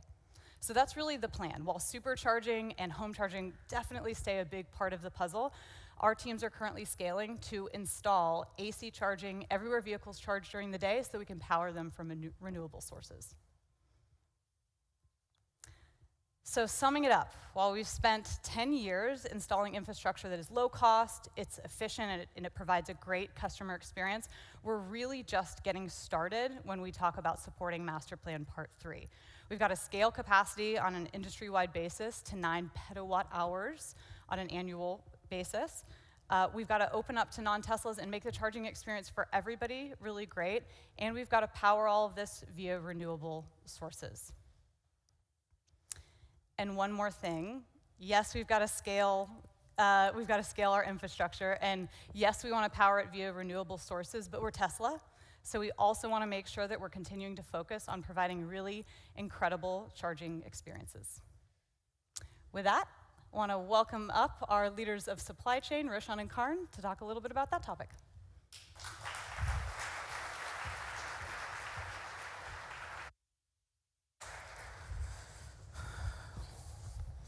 Thanks, Rebecca. Hi, my name is Karn, and my team leads supply chain for electronics, powertrain, and battery at Tesla. And we've also got responsibility for indirect purchasing, construction procurement, and warehousing and distribution. Hi, my name is Roshan. I've been with Tesla for over 14 years. My team manages vehicle commodities, solar, logistics, planning, and capital equipment. 10 years, forgot that. So today we wanted to provide you a quick overview of Tesla's supply chain and what really separates us from the typical automotive supply chain. As you've seen in presentations prior from Pete and Drew and some others, Tesla designs a lot of the subcomponents that go into our vehicles. So we're not buying things that are off the shelf from suppliers. So supply chain is not purely a commercial relationship as it is in most other companies. We actually have an arm within supply chain called Supplier Industrialization Engineering. And the burden of taking a drawing, a design from concept and turning it into thousands of products produced at the right cost and at the right yield falls with this group. Of course, they work very closely with design engineering, but really the level of detail that our engineers get involved in terms of building the capability of the suppliers is pretty detailed. So, you know, once we get a new part, naturally with electric vehicles, a lot of the supply chain doesn't exist. Our engineers would basically take the drawing, turn it into the manufacturing concept, do the equipment selection, and physically go to the supplier and stay there for weeks or months, however long it takes, to basically do the line bring up. Once the line is brought up and we're hitting the right rate, the right quality, at the right yield, then we work on things like automation and yield improvement and those types of activities. So there's a big group of mechanical, electrical, industrial, you name it, engineers within supply chain, and it's their responsibility to take care of this. Now, this is a huge strategic advantage because we manage every detail of our supply chain, because we're so integrated with our partners that we know about issues before they happen. It's almost live. We've got dashboards, we've got connections, and across the 10,000 or so factories across the world that are making our components, we have a pretty good view of the health of those suppliers, and this has been a key asset in how we've been able to kind of manage things through a lot of different issues over the past couple of years. So, supply chain is a game of perfection. Perfection is a passing grade. It's like if one part doesn't show up, that line goes down, and our CEO finds out about it in less than 20 minutes. Tesla is very different than Apple. They outsource manufacturing, we do it in-house. So supply chain is kind of right in the middle. And perfection is increasingly elusive and very expensive if you kind of look at all the issues we've had to encounter over the past year. And today we're just going to talk about how we got through the past, and then what are we going to do going forward, and how are we going to get there. So let me draw your attention to this slide. On the left, you'll see a portfolio, our existing portfolio of products. Right at the top, you've got the S and X platform. In the middle, you've got the 3 and Y. I think everyone's more than familiar with those. And then the Tesla Energy platform, which is a very high rate of growth for us. And don't forget the solar and superchargers. And solar and supercharger. Thank you, Roshan. And you'll see a reduction and then we basically got the tier 1 and tier 2 parts. This might be boring, but a tier 1 supplier is any supplier that builds and supplies parts directly for consumption in our 5 factories. And our tier 2 supplier basically does the same thing for a tier 1 supplier. So they are the supplier to our supplier.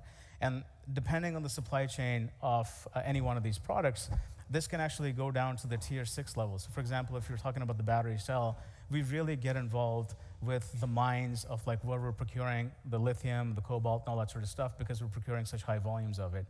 So you'll see a reduction in the number of parts on the S and X platform to the 3 and Y platform. And this is because of the great work our design engineers have done of making the car simpler and easier to manufacture. In parallel, we actually had a similar strategy in supply chain. We had cast a wide net to a lot of suppliers for the S and X platform. There was a lot of suppliers that we invited to partner with us. And we used that platform as sort of a filter to see which suppliers have the technical, financial, and cultural capabilities to match us, right? Who do we invite to the party when we really scale things up? And we really dramatically reduced the number of suppliers that we were dealing with for the 3 and Y platform, and this is an approach we'll continue to do for future platforms as they come along that are even more high volume. So this has really been our approach. It's made things a lot easier, and we could figure out the suppliers that were capable of moving at our pace, and then the ones that didn't have the desire to or the capability to. You need both desire and capability. Secondly, the complexity on the tier 2 level is very high, right? These are the suppliers to our suppliers, and there are a lot of components. So think about silicon, think about resistors, capacitors, diodes, all the little assemblies. All the raw materials. That's even further down. Yeah. But all these little sub-assemblies that have to come into Tesla, the complexity is immense. So even though at the tier 1 level we're talking about 8,000 parts total, it seems like a lot, but it's not a lot. The management of the tier 2 is really where we excel, and I'd like to illustrate that with an example. Meet the car computer. Very innocent sounding name, and it's anything but. This is an absolute monster to manage. So I think you've all seen the picture on the left of the autopilot board. That's the top of the autopilot board. The autopilot board also has a bottom, and the bottom is populated heavily with components. On the other side of the heatsink, you've got the MCU, the multimedia cluster board. This board is equally complex. It's also double-sided, 8-layered. And these boards, these computers run so hot at peak operation that they have to be liquid cooled through a heatsink. So this assembly requires taking those 2 boards and then bonding them to a heat sink that's hermetically sealed as an assembly, of course, flashing the software and all that sort of stuff. And then that's one part number that comes to Tesla. So this is an example of one tier 1 part number that's a very complex assembly to manage at the tier 2 level. And there's more than 7,000 components here. There's as we stand here, a component's being assembled onto a car computer every 1.4 milliseconds. The line that builds this computer is the length of a football field. So it's quite complicated. And initially, when we first started building this board, due to the complexity of it, we had to rely heavily on labor. But once we dialed in the quality, the rates, and the yield, we started focusing on making this more efficient. The only way to control cost is by removing labor. The first step is removing labor. The second step is fully automating. The third step is turning off the lights and letting the factory run, ideally. And that's going to be the goal for us here. So 95%, but our work is not done. We're going to be going a lot further than this. So this illustrates the point that a part is not a part. A part has a lot of complexity underneath it. Supply chain is a game of multiple tiers. And what's made us successful is our involvement in all the details with our supply engineers that are Tesla employees. They're Tesla supply engineers. So they're like on our payroll that go and ramp up these capabilities that are suppliers. And then just managing each and every attribute of it. 7,000 a day through the chip shortage, through the pandemic, through all the other stuff that we had to deal with, was very difficult to manage. But because we had all the details, we were able to pull this off. Of course, supply chain is not just about parts. It's also about logistics and a lot of other things. So I'll hand it off to Roshan for sharing some stats. Yeah, so talking about inbound complexity, just over the course of just last year, we moved about 16 million pallets from our suppliers to our factories.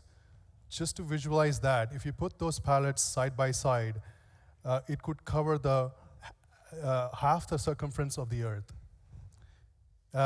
And talking about, again, the tier 2 complexity, over 1 billion electronic components get moved every week to support the production that Karn and team manages. This is right now, 1 billion components a week, right. 52 billion a year. This is going to go up, by the way. And on top of that, we also have the responsibility to make sure the right component is supplied to the right service location to support the growing fleet of our vehicles. And we have about 685 service centers that these components need to show up just in time. And then we've also been, as a result of pandemic and even before that, we're working on dual sourcing and triple sourcing some of our critical components. As a result of it, we have suppliers around 45 countries in the world. Yeah, our approach really has been to bring the manufacturing of subcomponents closer to the point of consumption. It makes the supply chain more green because you're not burning diesel, moving stuff around.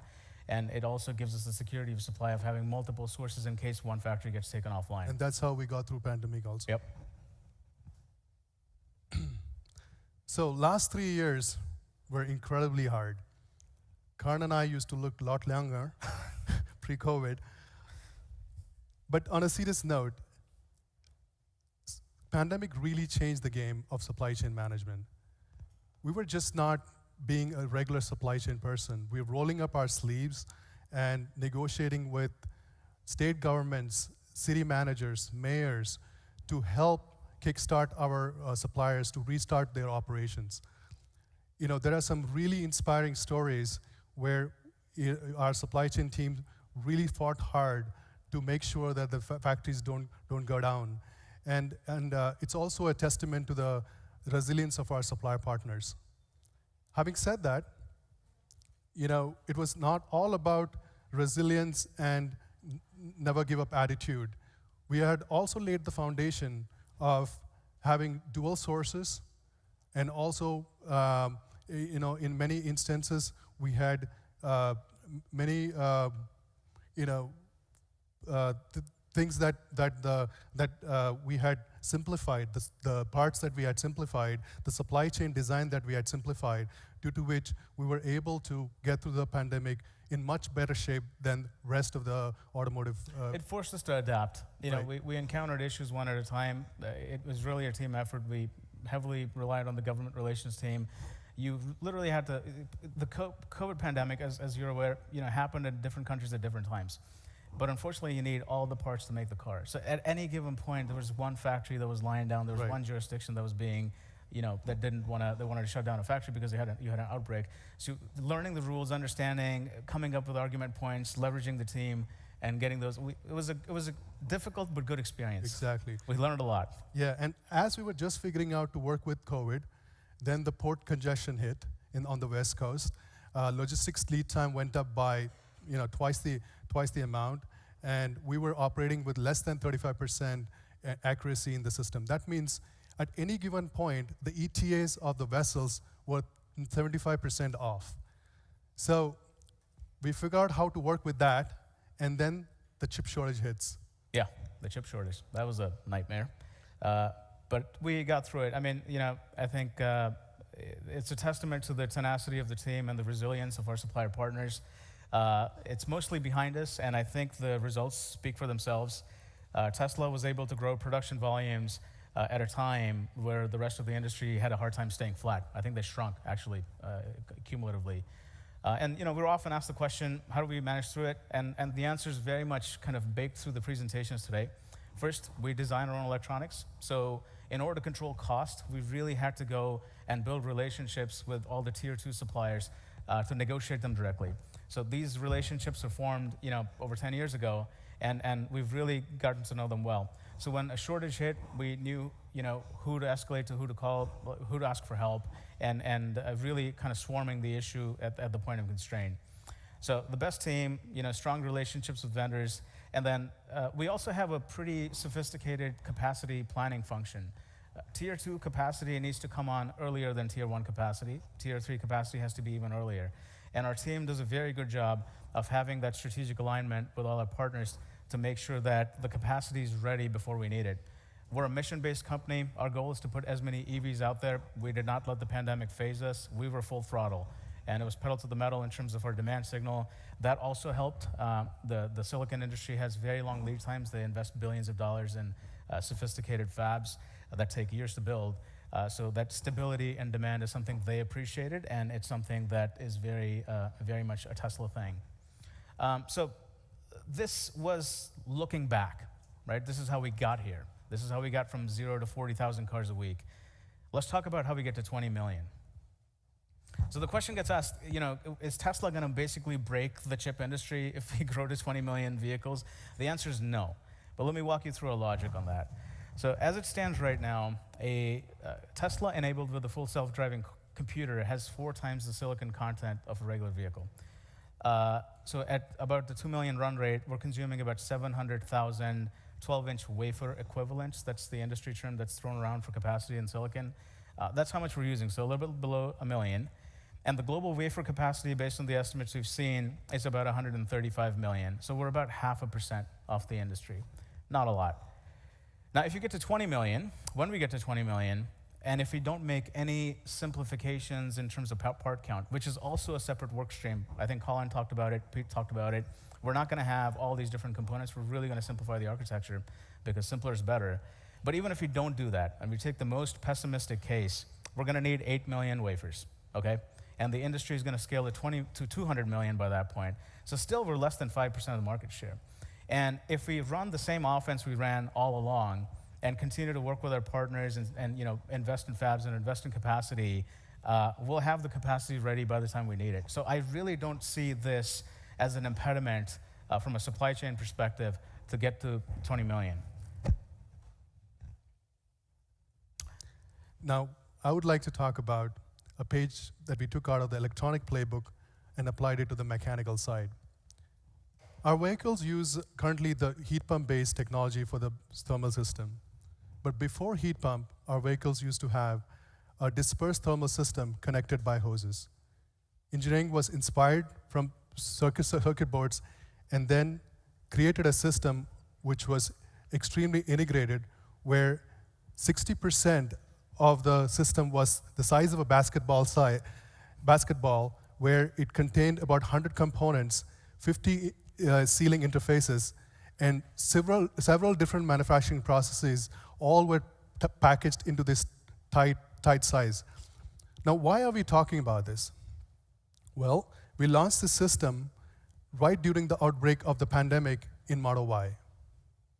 The team was forced to manage 100+ components from different suppliers around the world remotely. So there are 4 videos playing at the same time. One is the video of the manual line that was created when we started the production. And this manual line produced a lot of quality issues, let alone throughput. So we quickly pivoted to a semi-automated line.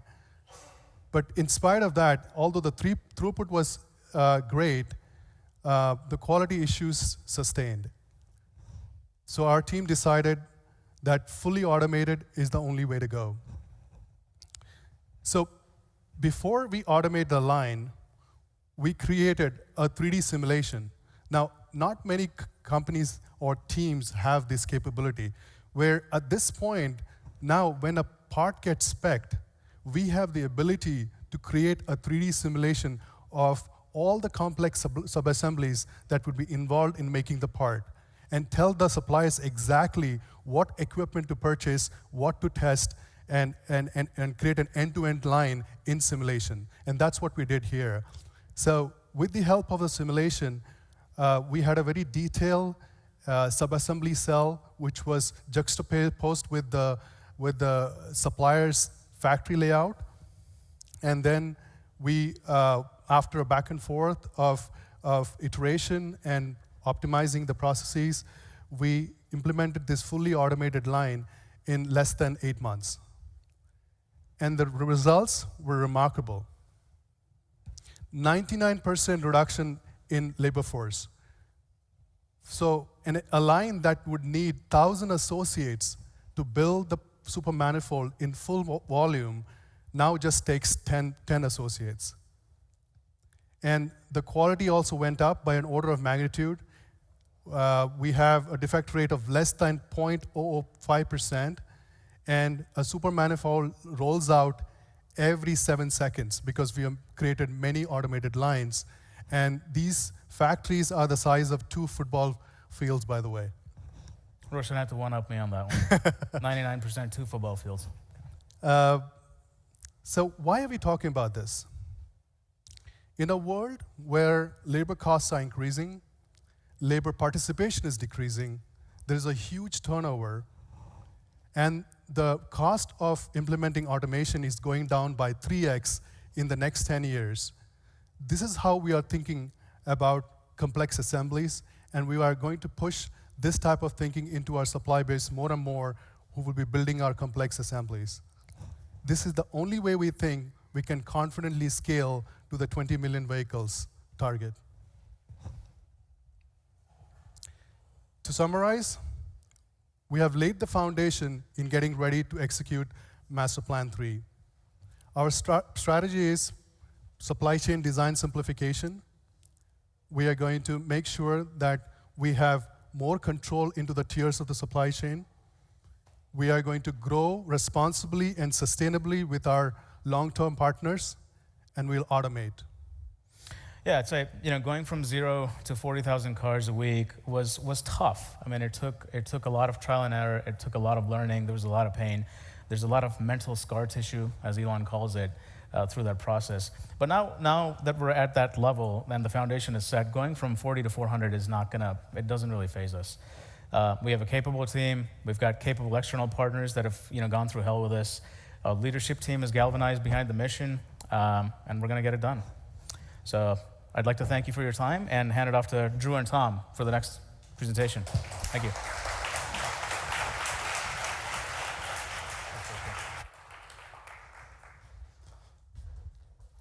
Hi, everyone.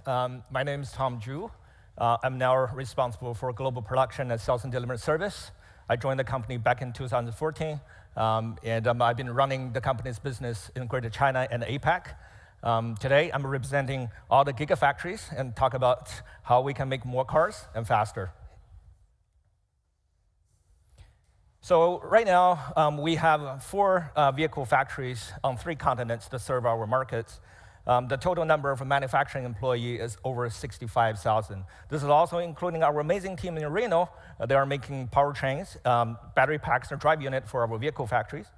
The total installed capacity in all these vehicle factories, about 2 million cars a year. That said, we're always looking for opportunity to grow more capacity from the existing footprint. So you expect this number will grow over time. To build more factories is the start to building more cars, and we're certainly the expert of it. This is the before and after image showing you the progress we made back in 2019 when we built a Gigafactory in Shanghai.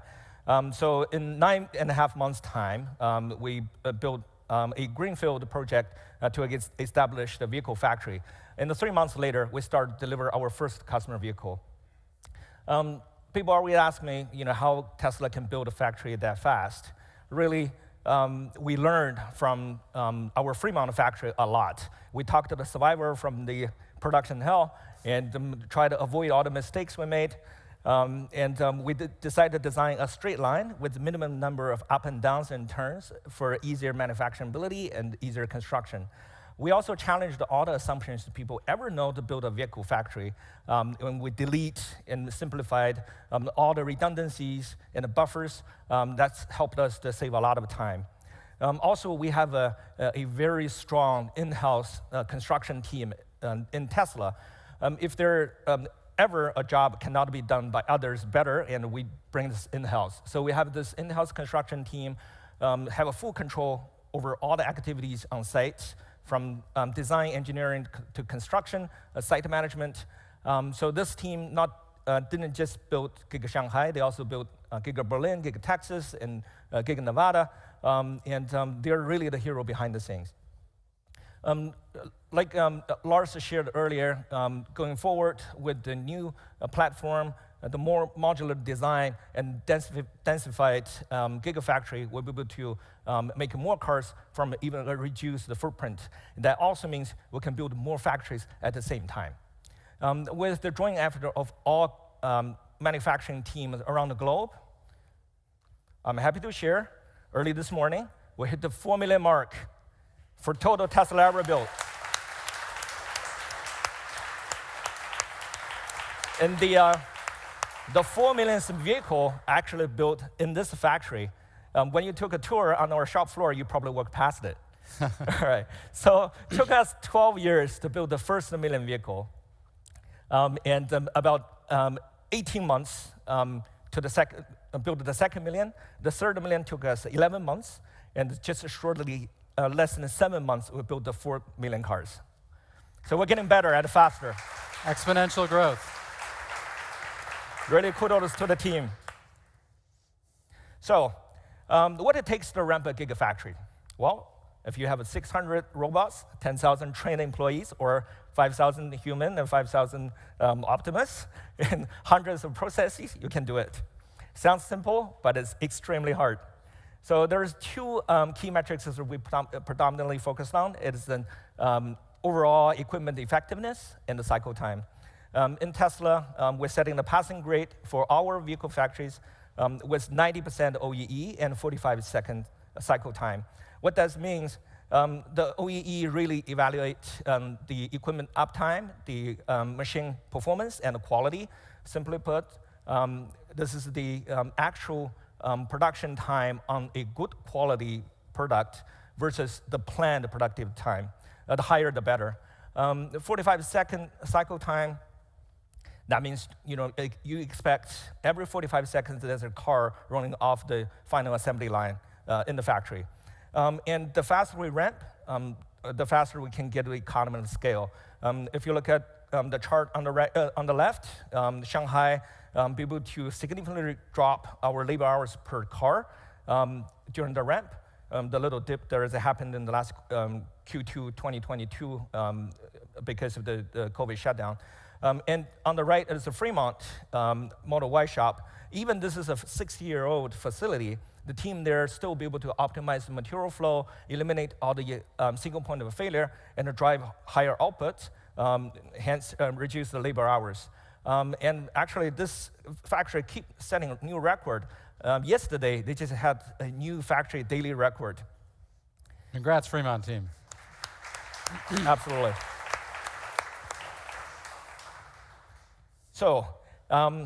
How can we reduce the cycle time, keep improving efficiency? We follow the philosophy Elon shared about building rockets, which is questioning, basically find the right problem to solve, and we start with delete, simplify, then we try to accelerate, pressurize the line, and find if the solution actually work. And at last, we think about the automation. There's one example in Gigafactory Shanghai. In the paint shop, we find that there's a overlap baking range between the PVC sealer and the top coat. It was done by 2 different ovens, and we decided to combine the 2 processes. Eventually, that helped us, didn't just help us to reduce the cycle time, but also save the 9% of energy consumption and the 9% of the CO2 emission. Also, we commonized the SNX design in Fremont. Right now, we have a common body and common headlamp. We eliminated about 40 parts and reduced about 10% of the cycle time. So all these improvements really help us to get to a faster ramp trajectory. And we didn't just learn from these high-volume existing factories. We also learned from the new factories. Most recently, our Berlin factory team implemented a 5G private network on the shop floor, helped us to overcome about 90% of the overcycle issues for a particular process in GA shop. We're going to soon implement this globally. Right now, we have an integrated global organization from production all the way to sales and delivery service. This will help us to strengthen feedback loop between manufacturing and the service. We obviously want to bring a delightful customer ownership experience to our car owners. With this direct feedback loop, we be able to turn customer escalations and the feedback into quick actions and improvement on the shop floor immediately. With that effort, in the past 6 months, we'll be able to reduce the time in service and early ownership service, also service appointment wait time significantly. So 4 factories, not enough. If we want to hit the 20 million car a year target, we're going to keep building new factories, new lines, and that will come up with new product as well. And with all gigafactories now in one organization, we'll be able to replicate unified ideas across factories. Also, we will help the new factories that ramp faster and also produce a better quality at a lower cost. Now I'm going to hand over to Drew to talk about cell manufacturing. Thanks, Tom. Yeah, we're not just talking about new vehicle factories, but also new cell factories.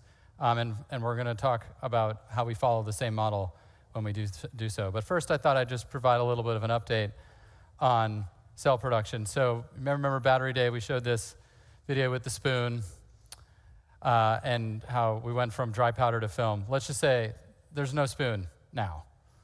So many of you in this room saw this on your tour today, but here is our dry electrode machine here in Texas, one of the lines we have installed here.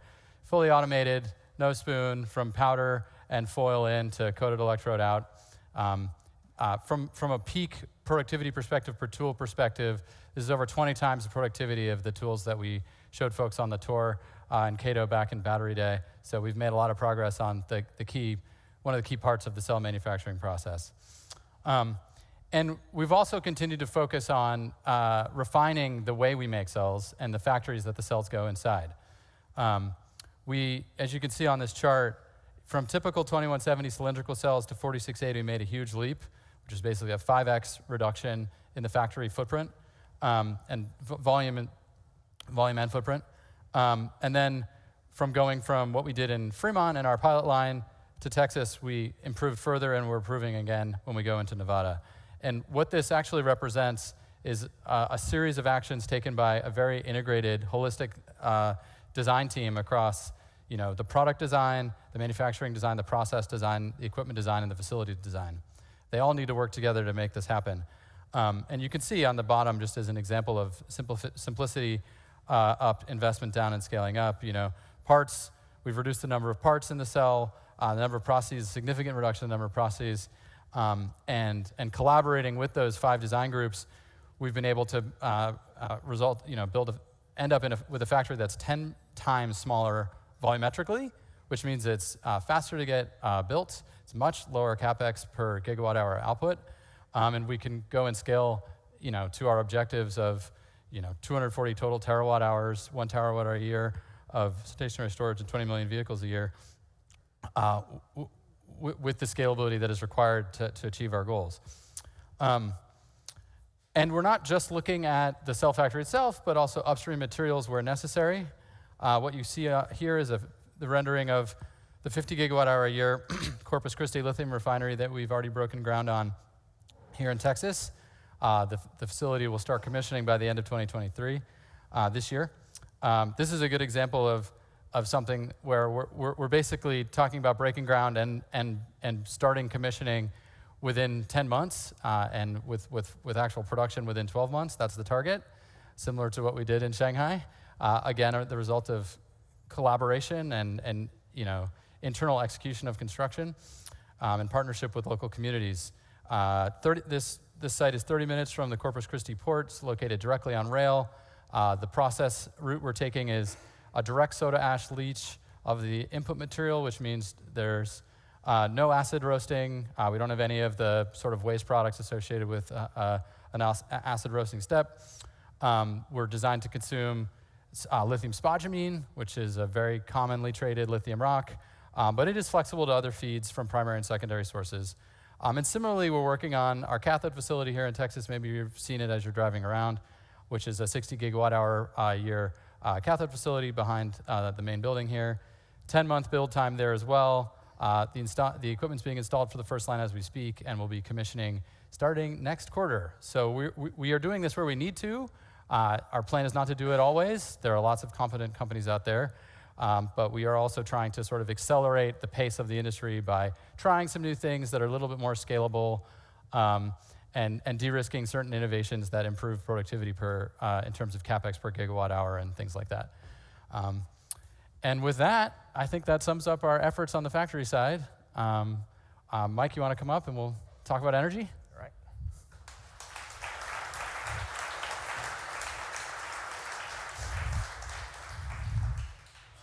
All right. Take it away. All right. Here, you can. Hello, everyone. My name is Mike Snyder. I lead our Megapack organization. I've been with Tesla for almost 9 years. I'm excited to talk to you today about the Megapack product and the business and some of the exciting things we have ahead of us. From the beginning with this business, we have always focused on building successful projects for our customers and not just the batteries in the box. We've built a hardware and a software platform that is able to adapt to environments all over the world and that is able to scale from small island projects to large gigawatt-hour scale batteries. We've invested our time and our talent to best understand every aspect, every step in the process, and every risk of a project to ultimately provide a solution that is thoughtful, intuitive, provides great value to our customers, and is as plug and play as possible. And yeah, just looking at these projects, it's incredible to see them all come together in one montage. Seeing the future. Yeah. Compressed. It's 10 years of building these projects, and it's incredible to see the impact and to see what we have in front of us. Absolutely. We're on our 6th generation of our industrial product, which is the Megapack XL that we're building out of Lathrop, California. We've deployed over 16 gigawatt hours of industrial and residential products across 50 countries. And really, Megapack is a market leader. It's best in class in efficiency, reliability, energy density, and easiest to install, lowest cost to install. And we call it XL because it is actually the largest, heaviest object that you can transfer around the roads of the world without having to shut them down and get crazy permits and things like this. So it is extra large, and there is not going to be an XXL. Let's just say it that way. There's been incredible demand for the product. 2023 is going to be a great year. We have gigawatt-hour scale projects being built. The Lathrop factory continues to scale and ramp up, and there's new products on the near-term roadmap, so a lot to look forward to. How did we get here? Number one, a maniacal focus on all aspects of delivering stationary storage. What do we mean by that? What are some examples? As you see here, the Megapack enclosure, for one example, we designed the wireways directly into the base of the enclosure. So typically you need to install a bunch of conduits and cables under the ground. Now you can lift them up and install them directly into the base, increasing the speed of deployment and lowering the cost. Next, we see the batteries and the power electronics. And the power electronics is really the beauty and the elegance of the Megapack. So this is what converts the DC power to AC power on the grid. The brain is built directly into the product. It is able to connect to any grid in the world right out of the box. It allows it to, all the Megapacks on a given site to work as one unit. And really, it's what makes it what it is. I think it's the most incredible feature of the Megapack. As you build out the full site, what we end up with is the most energy-dense solution on the market, upwards of 300 megawatt hours per acre. And just as a frame of reference, this solution is 2 times more power dense than a typical gas peaker plant. So this is the future. This is where we're going. This is the product that retires the fossil fuels. Yep. 1 power plant at a time. We talk about power electronics a little bit more. Tesla is a leader in power electronics. We've deployed over 1.4 terawatts across energy storage and vehicle. And we deliver more power electronics than the solar and the wind industry combined on a per annum basis. And power electronics, it's hard to overstate how impactful they are. They are really the glue in the sustainable energy economy between generation, storage, and the end use. You know, those power electronics devices are switching, you know, thousands of times per second, hundreds of thousands of times per second to efficiently react to whatever is needed, either in the car or in the grid. And because they are so sort of software driven at their core, they can provide functionality that hasn't been available to the grid in the past. And it's one of the reasons why renewables and storage together are such a great solution. Yeah. And one reason that we focus on power electronics and control so much is because of the impact that it has on the projects directly. So just as an example here on the left, we have a firmware feature that we call virtual machine mode. And what virtual machine mode is it contributes to grid stability like a car's shock absorber that dampens oscillations or vibrations and keeps the ride smooth. So you can imagine if you don't dampen those vibrations, the vehicle could lose control or someone could get hurt. On the grid, you could have a blackout. We have one grid operator that's utilizing virtual machine mode and said they will not operate their grid at 100% renewables unless they have this feature, unless they have virtual machine mode working.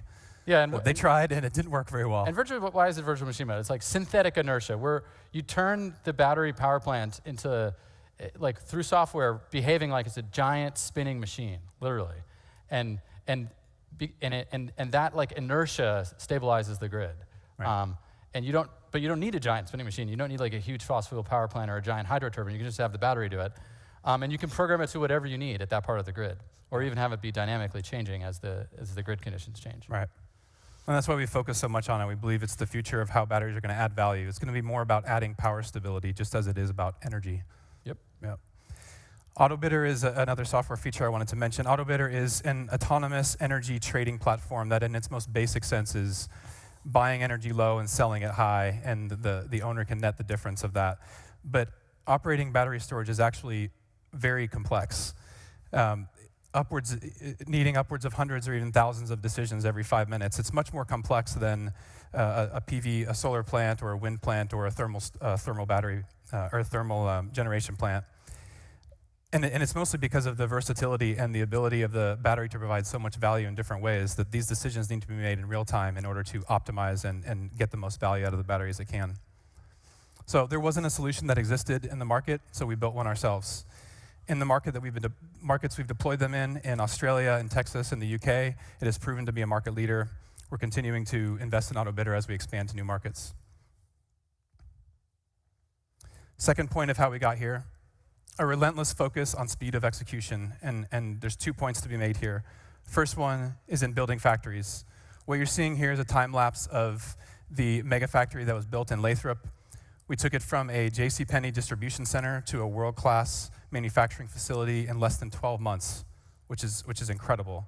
And really, the way that we did this is similar to what my colleagues have described. It's leveraging the vertical integration of Tesla. It's getting the vehicle manufacturing team in the same room as construction and engineering and making decisions quickly with all the stakeholders and decision makers.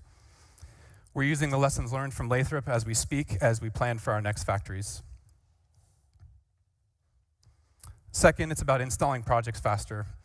I've mentioned this already, but plug and play is kind of at the core of what we're going for. Over the past 4 years, we've increased the installation speed by 4x, and we've reduced the total labor involved across both construction and manufacturing by 3x. We think that this is key to unlocking our ability to scale and our customers' ability to scale with us. We need to be laser focused on reducing that time from when the Megapack leaves the factory to when it is operational on the grid. And it's not just about centralized storage, it's also about distributed storage, the future roadmap of well, at least here at Tesla. And maybe some of you know about this sort of retail plan we have here in Texas, and I just wanted to talk a little bit about how that all fits together. So Tesla Electric really unlocks the full value of distributed energy and storage products. So it enables our customers to become their own utility. The data on the page is from our South Australia virtual power plant, another Tesla Electric setup that we have. Over 2022, it's 5,000 customers that we have the data for. You can get a sense for what's happening. So just if they were being provided default utility service and you looked at the cost of serving them that electricity, on average, $140 a month. If they all had solar and Powerwall, but the solar and Powerwall wasn't interacting with the grid, wasn't participating in the energy market, the cost of serving that customer would go from $140 a month to $70 a month. If Tesla Electric is operating those assets in an intelligent way to benefit the grid, Tesla Electric being basically a software that we developed out of AutoBidder for the purposes of these distributed energy resources, we can actually pay the customers to bring their energy services to the grid. That's what happened in Australia last year. And Australia is a little bit of a special case. They represent the future, South Australia in particular. Solar and wind supplied 70% of South Australia's energy in 2022. That compares to 30% in Texas and 35% in California. But this is an indication of where this is all headed, of both centralized and distributed storage resources providing the key to unlocking fully renewable grids. And Tesla Electric is the retail plan that we're using to bring that to bear for our customers that have our products. And this is how we're rolling it out. First, as it exists, it's available in Texas for people who have Powerwalls in their homes. But we need to extend beyond that. Over 1 billion people live in markets with competitive retail electricity. And there's over $2 trillion in annual energy spend in these markets. This is a huge opportunity. And our intention is to bring this to market by market in the same way that we've approached Tesla Insurance, where we can bring value to our customers to reduce their total cost of ownership of our products. So actually what we're going to do next, and this is pretty exciting here in Texas, by this summer, we're going to offer a retail electricity plan to people who have our cars where they can have unlimited overnight home charging for $30 a month. This is part of reducing the total cost of ownership of our vehicles. And the reason why we can do this is because Texas has a ton of wind. And in Texas, the wind blows at night. So actually serving these customers with electricity at night for their cars is the best thing to do for everyone. And so this is a way to incentivize people to charge at home at night directly from renewable power. It's part of the grand master plan we talked about at the beginning. So we're very excited about this. And we do see this, similar to Tesla Insurance, as I said, as further reducing the total cost of ownership of electric vehicles. So putting this all together, we're really at the beginning of this massive ramp in energy storage deployment. And yeah, reflecting back on the master plan, we talk about needing tens of terawatt hours of stationary storage. So we have our sites set on annual production rates of 1 terawatt hour, which is 25x our capacity at Lathrop. In the near term, we see really strong demand for the Megapack product, over 100 gigawatt hours per year in 2023, and growing by over 100 gigawatt hours per year over the next few years. So the demand is there. And naturally, as we continue to focus on cost and speed and value, the things that we've mentioned, it's clear we need to build more capacity and we need to ramp it quickly. So while the challenge is big, it's also a huge opportunity for Tesla. It's a huge opportunity for the Megapack business. And I'm excited to see the impact that it's going to make on our grid transition. As am I. Yeah. All right. All right. Thank you. Thank you all. Yes. All right, and Lori, Brandon, come on up.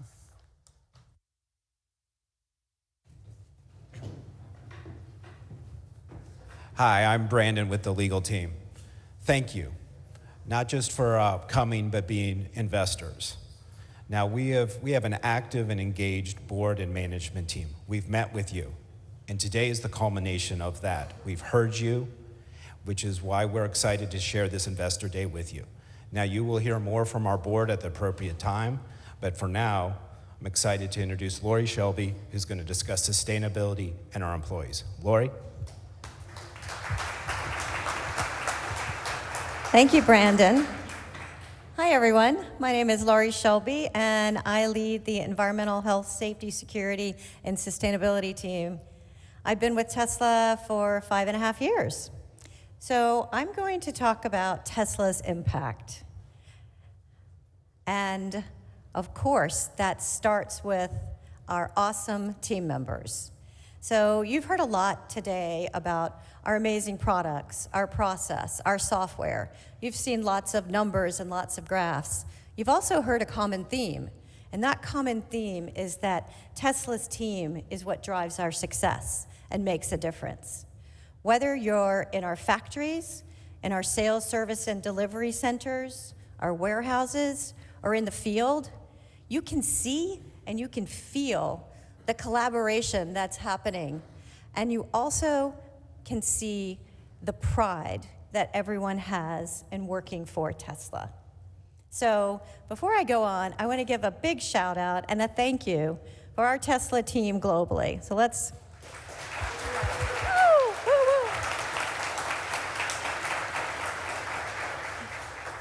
That was great. That was great. Thank you. So we are creating a lot of meaningful work through our jobs. We're a huge employer, and we're growing every day. We're at 129K. And more than half of our team works in vehicle manufacturing, and almost 60% of our team is based in the US. People want to join our mission, and we need to grow, and we need to hire the best people. Engineers want to work for Tesla. Look at number 1 and number 2, SpaceX and Tesla. In 2021, we got 3 million applicants. 3 million, that's incredible. And our culture at Tesla is anyone at any time can raise an idea or make an improvement suggestion across safety, people, cost, production, quality. Because we have a very simple process called Take Charge. And Take Charge is really employee engagement. And as Take Charges go up, as you can see in this graph, injuries go down. And you know why? People who do the work, the people who do the work know how to improve the work. Sustainability is everything. It's our mission. You've heard about it all day, part of our master plan. But at Tesla, we don't just tick boxes to meet a requirement. We really focus on the impact that our products and our software will deliver. In 2021, our customers avoided 8.4 million metric tons of greenhouse gas. That's equivalent to taking 1.7 million ICE vehicles off the road for a full year. Yes, yes. We're also focusing on doing really good work and driving sustainability into our operations. We have year-over-year reduction in our water use, in our waste, and we're growing and building a renewable energy program within our operations, just like supercharging, as you heard. So it's not just about our products, it's the way we make our products, both phases. Tesla, our company, is solving both sides of the clean energy equation. We've got the clean generation, the clean storage. We also have zero emission transport. As this slide shows, from 2012 to 2021, our products generated more energy that was consumed by all Tesla vehicles and our factories. It's amazing. Yeah, I like the claps. Yeah, I'll take claps. So, our vehicles use less emissions than gas-powered vehicles. Even in the worst case scenario, 100% coal grid, the Model 3 has less emissions than the average ICE car. And we're only gonna get better. You heard about that today. Every product we make is more efficient. Every factory we build is more sustainable. So it's only gonna get better and better. So as we build our zero emission future, we've been talking with our stakeholders, with our shareholders, about how do we improve our reporting framework. And we are aligning with the TCDF. So TCFD. So we're aligning with the TCFD, which I know many of you have been asking us about. I also want you to stay tuned because there's going to be much more coming in our impact report. So thank you all, and up next is Zach Kirkhorn.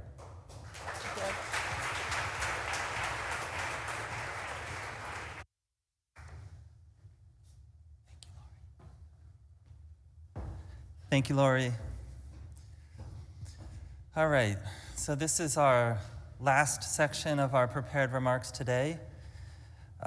We'll kind of take what we've discussed today and summarize it at the corporate level for our financials. Maybe before I jump into the details here, we've never done an investor day as a company. We've never brought our leadership team out and asked them to talk about the things that they're working on. So, I feel very fortunate to be able to work alongside this group of people and support their teams. And I also just want to thank them, they're in a room in the back listening to this, for all of the work that they put into today and getting the company to where it is today. So thank you to the Tesla team.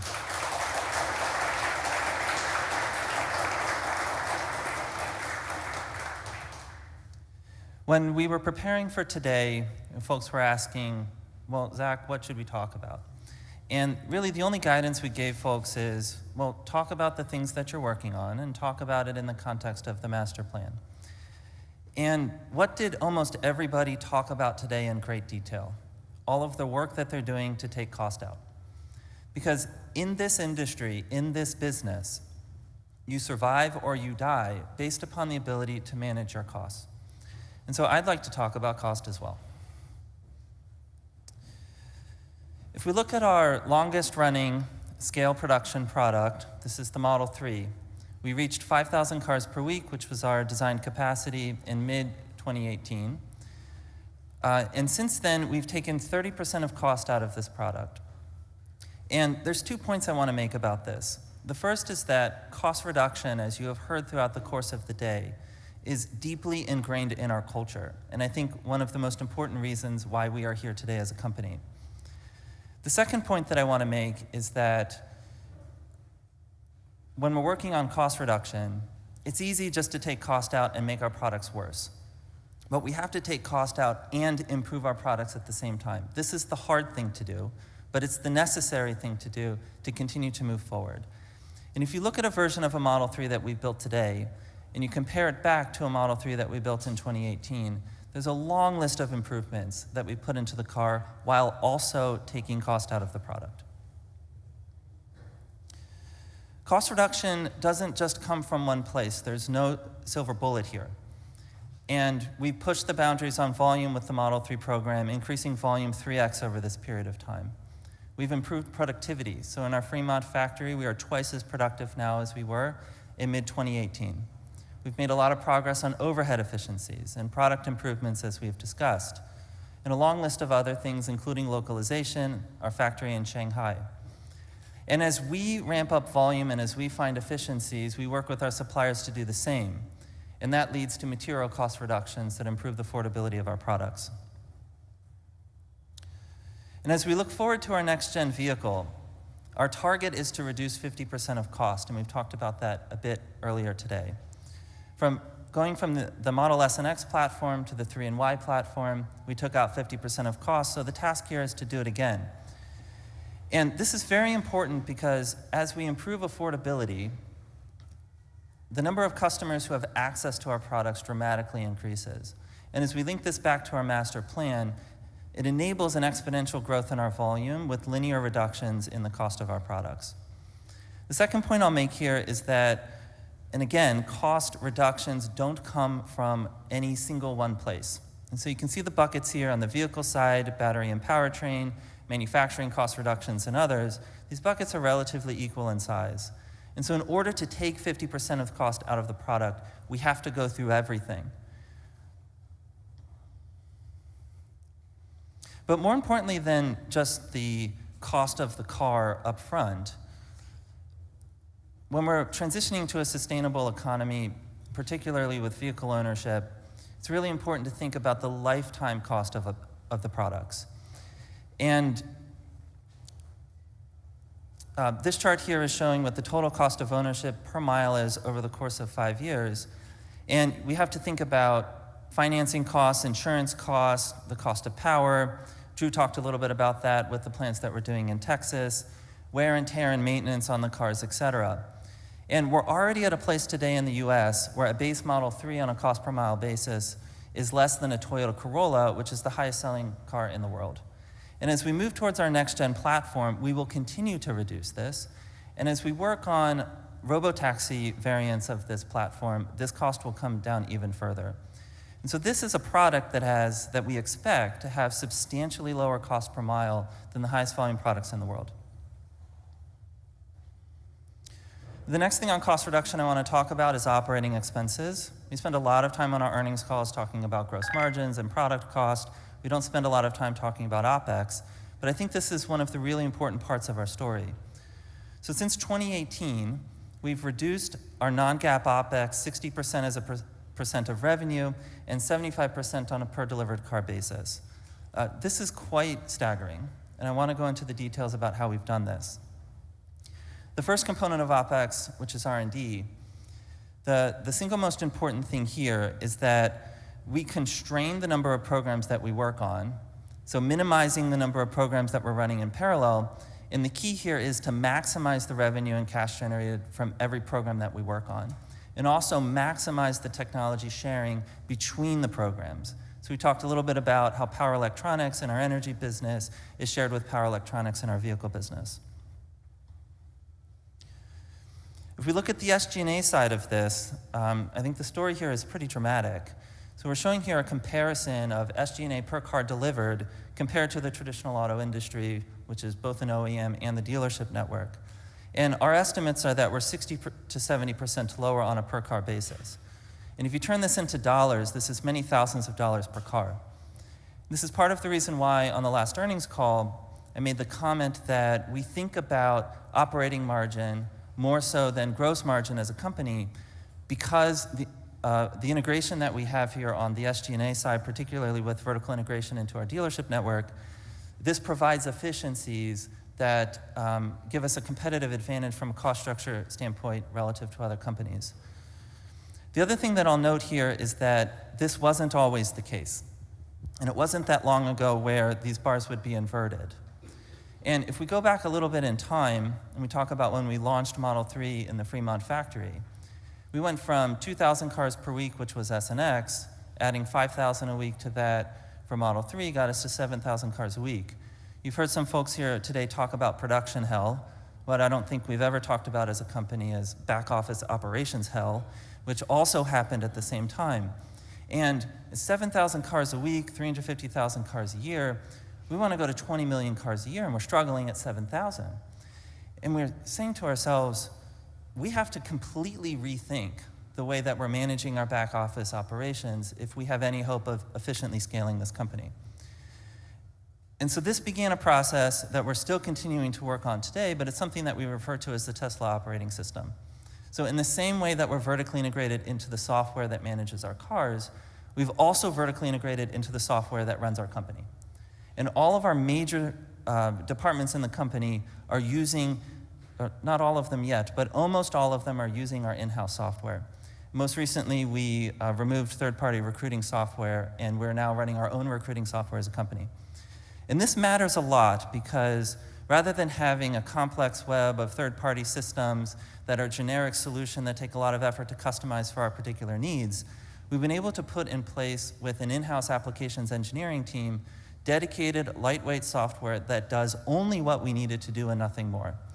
And that team works very closely with process improvement teams that sit within the business, who are looking through all of the processes that we're managing as a company and following the exact same process that Tom mentioned in the manufacturing space to look at our processes, delete process steps that we don't need, simplify process steps that are existing, and automate what's remaining.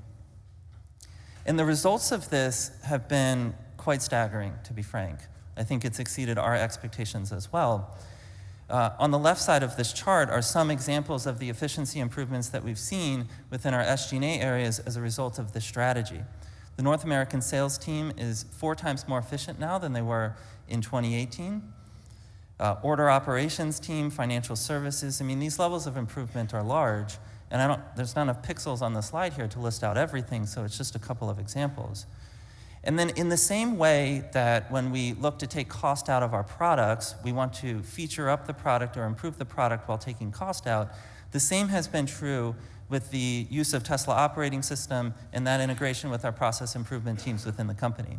And so we've increased performance and added capabilities while also dramatically reducing cost on a per car basis. There's a list of self-service functionality that we've put in place, which customers like. It also simplifies our operations behind the scenes. We've used the Tesla operating system to expand into our captive insurance space, which we are fully vertically integrated into. We run our own in-house software. We have our own agents, our own claims software, and claims folks who run our insurance business. This is also very important because as a technology company, data is very important. And we use these systems and the access to the data in those systems to pull out extremely granular and targeted reporting that enables us to see every aspect of our business in real time so we can make adjustments to our operations as needed. And there are sometimes examples where we say, man, I wish we were tracking this piece of data. Well, you know, it's a Teams meeting away from the applications engineering team to make a request, and then we can start tracking that data and make those changes. And so the feedback loop associated with process improvement inside the company is pretty astounding. The last thing I'll just mention here, which is something I'm personally quite proud of, we've made a lot of progress in our close processes within the finance team, getting our 10Q and 10K filed. It's amongst the fastest of the 20 largest market cap companies, so great work to the finance team here. So all of this work on cost reduction is extremely important because we have a lot of money to spend ahead of us to achieve our goals within the master plan. So we've mentioned over the course of the day today, 20 million annual vehicle production as our target, 1 terawatt hour of annual energy storage production, and then expanding cell production, service, and charging in line with the growth of those other businesses. And so we've estimated what we think the total cost to get there will be, and there's certainly error bars around these numbers as we continue to progress and innovate. But of this, we've spent about $28 billion of that so far in the history of the company. And maybe this total investment looks large. I actually think it's quite small relative to our ambitions. And if you look at our 2022 operating cash flows and you just say, well, let's assume some modest growth to that, maybe not all that much, if you're being conservative, but the ability to pay for this level of investment from the forecast that we have is very achievable for us. I'm often asked about capital allocation. I think our strategy here is very straightforward. I touched upon it a little bit in our last slide, but just to be explicit about it, obviously the priority here is to ensure that we're using capital to run the day-to-day operations of the business. This is a working capital intensive business, and this has to be managed very carefully. And so, over the course of a quarter, there can be multi-billion-dollar swings in our cash balance up and down, just depending upon the timing of when we build and deliver cars.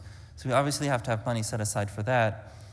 Downside protection is another really important area where we have money set aside for that. And over the last couple of years, throughout the pandemic, I think this just highlights why being ready for downside protection is important. Preserving daily operations is the engine that then generates cash that allows us to reinvest into the growth of the business. And I'm very proud that over the last couple of years, despite the ups and downs in the macro environment and interruptions to supply chains, we have never once pulled back on our investments in growth, so that remains a huge priority for us. We do then, after investing in growth, we look at opportunistic ways to spend our cash. These are more financially oriented, where if a return exceeds a hurdle, then we can place cash in that. This is part of our story of cost reduction in the Fremont factory. And then on the excess side, this is where the board meets on a regular basis and they're thinking about what our cash flow projections are looking forward and whether it makes sense to do buybacks or dividends. So to wrap up the finance portion of the presentation today, a couple of key messages I just want to leave you all with here is that we use innovation at an intense level to drive costs down and improve the efficiency of the business. And the reason this is so important is it allows us to improve product affordability. And this is particularly the case when we move to our next generation platform. Improving affordability allows us to comfortably make investments that grow volume. That volume generates cash that then allows us to make more investments.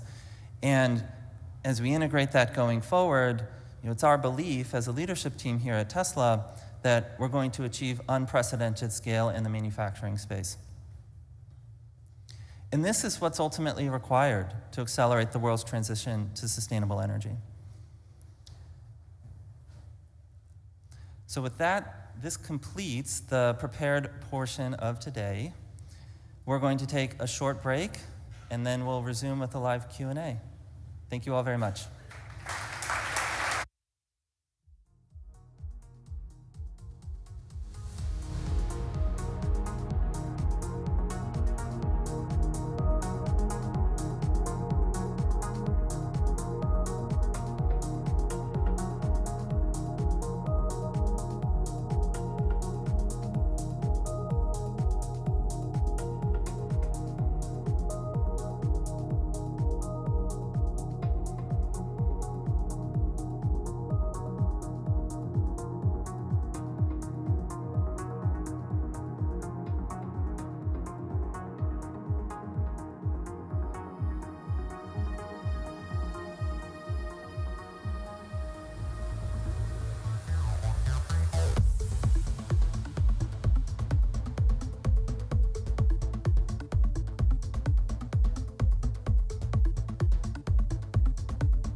All right, so, well, let's see. So this is probably the most significant announcement of the day is that we're excited to announce that we're going to be building a gigafactory in Mexico.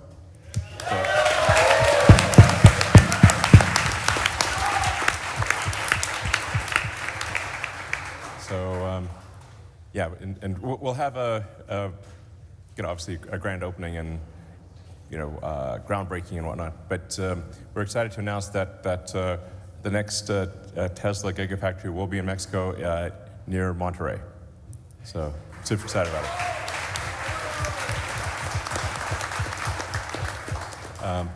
Now, I do want to emphasize we will continue to expand production at all of our existing factories, so including California, Nevada,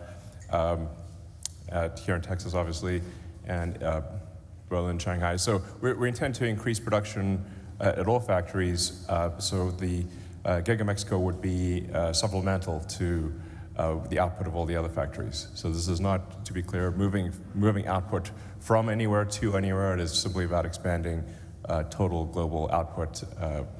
Yeah, so it's going to be good. So peanut gallery. Anyway, so I think that's we're quite excited to announce that. In fact, I believe the governor is here. It's hard to see. Welcome.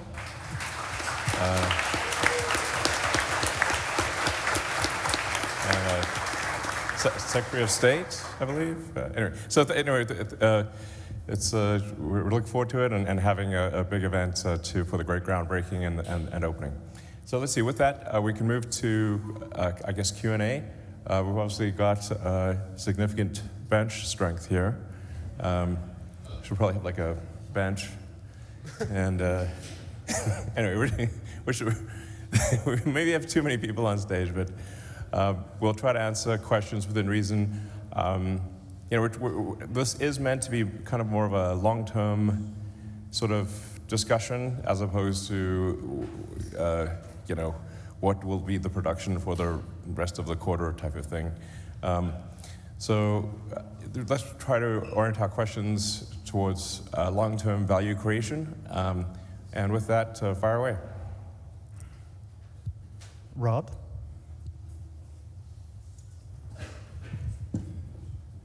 Hi, it's Rod Lash with the Wolf Research. Very exciting plans about the next generation vehicle and powertrains and batteries. I was hoping you can maybe talk to us a little bit about the timeline for deploying this. And it sounds like it's more than just a vehicle. This is a kind of a paradigm change on how vehicles are assembled, how batteries are put together and everything. And does that also just get reconfigured into everything that you do? So the Model Ys that are being built here will be built very differently in the future. Maybe just give us some feel for what happens from here and what's the timeline for implementation. Well, I'll talk a little bit about that, but broadly speaking, the most profound architectural changes will be in future vehicles. Retooling a factory means bringing the factory down for an extended period of time, and that would prefer not to do that, I think. But there are variants in how Model Y is produced. So we've got variants where there's rear casting, where there's a front and rear casting, and we have the structural battery pack. And then there are a number of smaller improvements that occur. But I think for really, really big changes, those would be future vehicles. Yeah, I don't know, you guys want to add? Lars, maybe? Me? Yeah. So, as far as, I agree with you 100%, Elon. It's really easy to put innovations in new vehicles, but long term, we'll obviously bring them back. We've always talked about that, but we don't want to take our factories down. As far as the timeline goes, we're going to go as fast as we can, left to right. As always, Elon alluded to the fact that Mexico will build our next-gen vehicle, but we will also be doing that in our other plants. And so it's really about getting them all up and running. We expect that to be a huge volume product, and we're going to move that quickly over the next couple of years.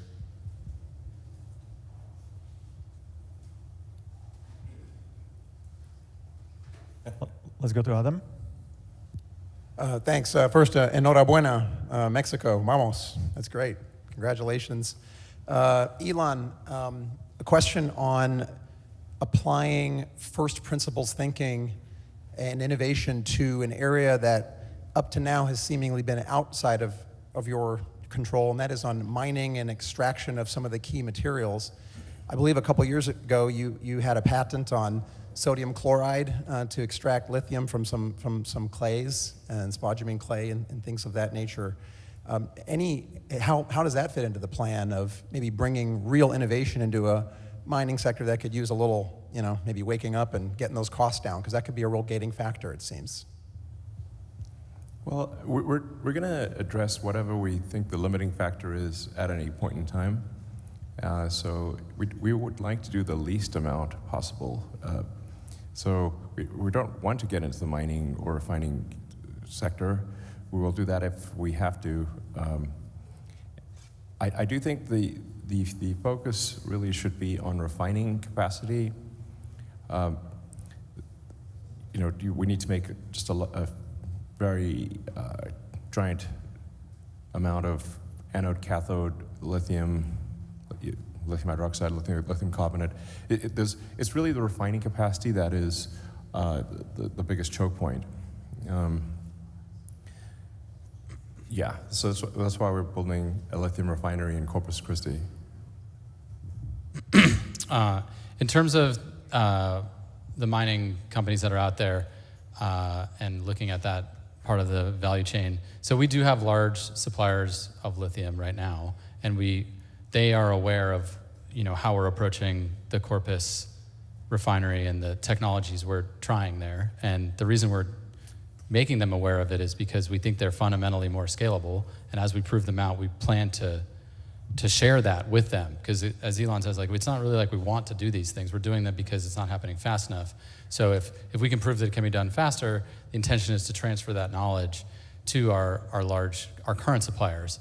And the same is actually true. It was actually a clay process that we're playing with and we continue to work on. Same is true on that. So we've worked with our suppliers as well on trials and we're sharing knowledge there. And the intention is just to help the whole world do this better. And ultimately, this here is getting the lithium out, or whatever it is, out of the ore. And we're obviously building a cathode processing facility just adjacent to this building. So a little further down the road, you'll see another large construction. That's for cathode refining. But like I said, we'd really prefer if others did that. We're doing it because we have to, not because we want to.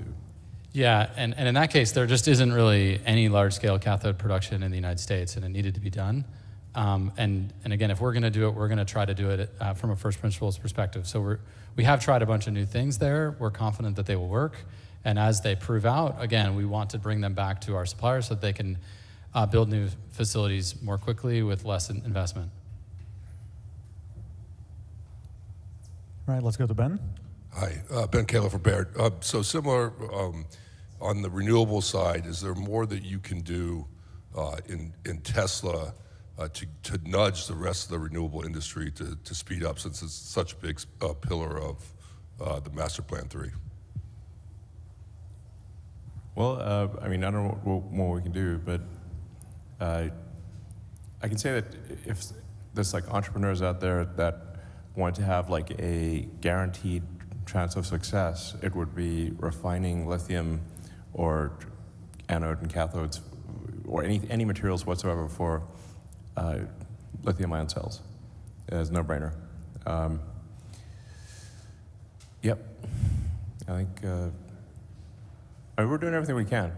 So. Yeah, on the renewable energy thing, the thing that we can do, Tesla, is the more we reduce the cost of storage, the more we reduce the cost of stationary storage, and the more we bring flexible load to the grid in the form of cars charging at the right times, the more valuable renewables are. Because in Texas right now, I wasn't joking, there's a lot of wind, and at night, there's almost too much wind because they don't want to turn the nukes off or whatever. So so bringing really low-cost storage onto the grid makes renewables more valuable, which ultimately will accelerate their deployment. So that's how we focus on it, I guess. Yeah. Felipe?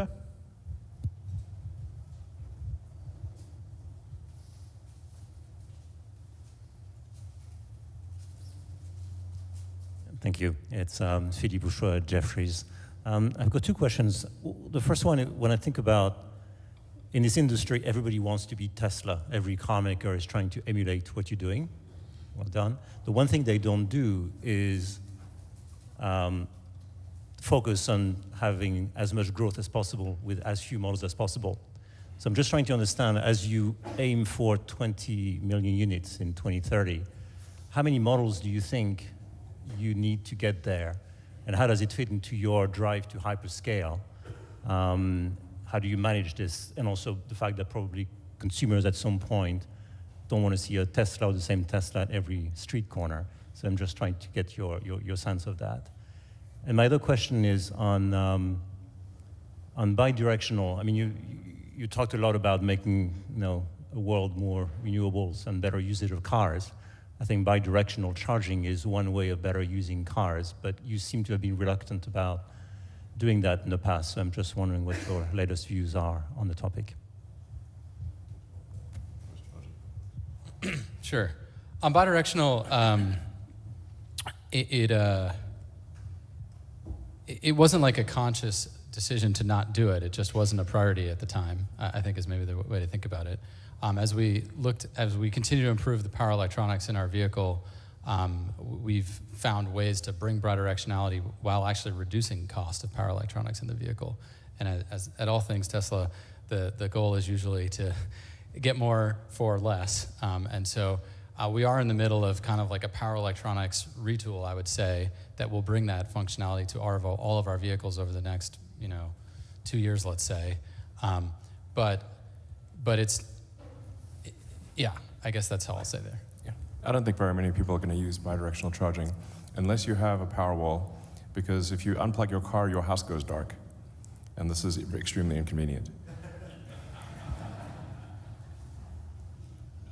Yeah, most of the value, it comes in charging the car at the right time. It's not really about sending energy the other way. Yeah, I mean, if you have a Powerwall that can take the house load, then you can use your car as a supplementary energy source to the Powerwall, and then you're not going to drive everyone crazy by unplugging your car and having the house go off. So I think there's some value there as a supplemental energy source down the road, where if you have a Powerwall, you've not diminished the convenience of the people in the house. And the question of number of models? Sorry, the what? Oh, how many models? Oh, vehicle models. Not that many. Really, 10? I don't know. Not that many. What's happened with conventional cars is people have run out of things to do. So if you run out of things to do, they just end up reshuffling the deck, and you have pretty much the same. I mean, how many variants of car are there on the road? There's like hundreds. But are they good variants? No, mostly not.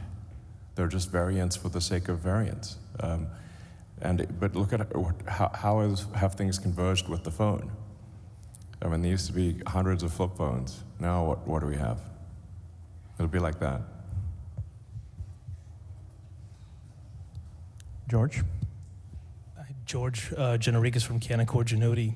Just had a question about your plans to grow market share in China, and also whether or not the political tensions between the United States and China impact your long-term ambitions there. Thank you. I don't know. Hey, Tom, not to put, don't sweat too hard. Yeah. Well, we're still growing our market share in China quite strongly, actually. Especially early this year, we had this price adjustment. After that, we actually generated a huge demand, more than we can produce, really. And as Elon said, as long as you offer a product with value at affordable price, you don't have to worry about demand. That's basically the philosophy that we follow. We try everything to cut cost from supply chain, from improve the efficiency in the factory, and pass down that value to our customers. I think as long as we continue to do that, I'm not too concerned about the market share in China. And the second part, geopolitics, no one knows. We do our best. We actually create a lot of jobs to the local community, and we generally also at our suppliers' factories, we'll create a lot of jobs as well, and we'll contribute a lot to the local economy. I think as long as we're needed in this country, I don't see there much of the risk of that. Colin? Colin Rush from Oppenheimer. One of the things I was struck by in the presentation was the operational efficiency metrics that you guys are talking about. Could you talk a little bit about the velocity of learning cycles and how you guys track that and think about that as an organization as you work into a variety of other areas from an innovation perspective?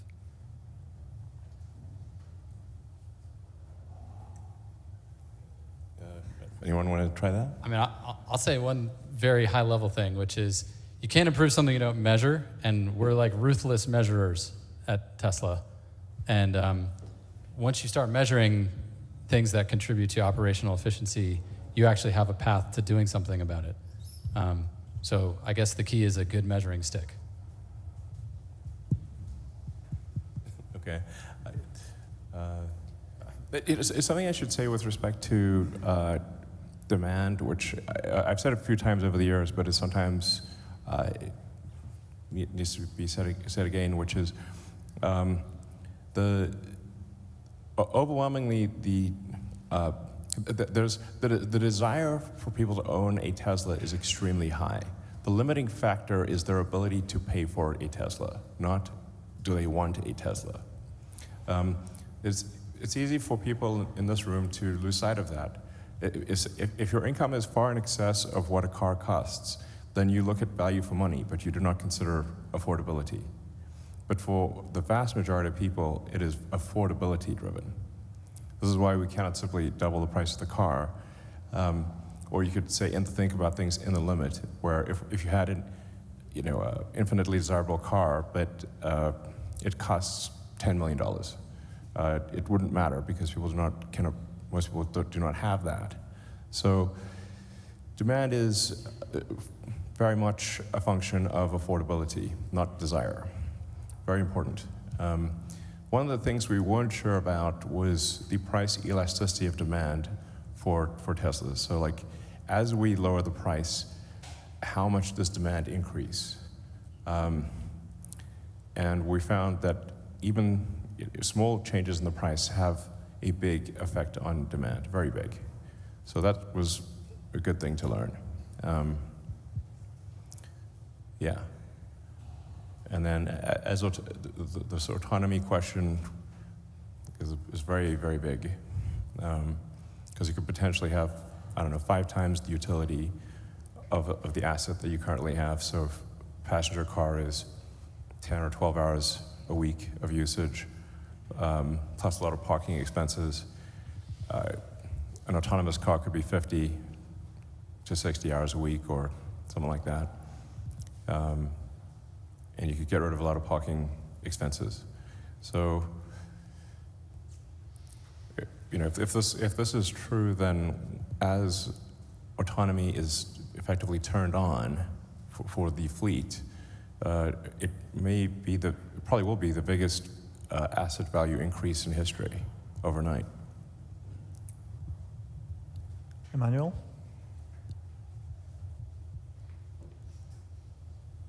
Thank you so much, Emmanuel Rosner from Deutsche Bank. So as you start launching this next generation vehicle and ramping up volume, what will be your nearest term priority in terms of segment or vehicles focus? The slide that you showed with 2 vehicles on the wrap seemed, based on form factor, one of them maybe looks like a van, another one looks like maybe like a smaller vehicle, like potentially a Model 2, I guess, what is the nearest term focus for you in terms of ramping up the next gen vehicle? And how do you make sure that by lowering the price point so much because the cost is going down 50%, you're not cannibalizing demand, for your existing vehicles?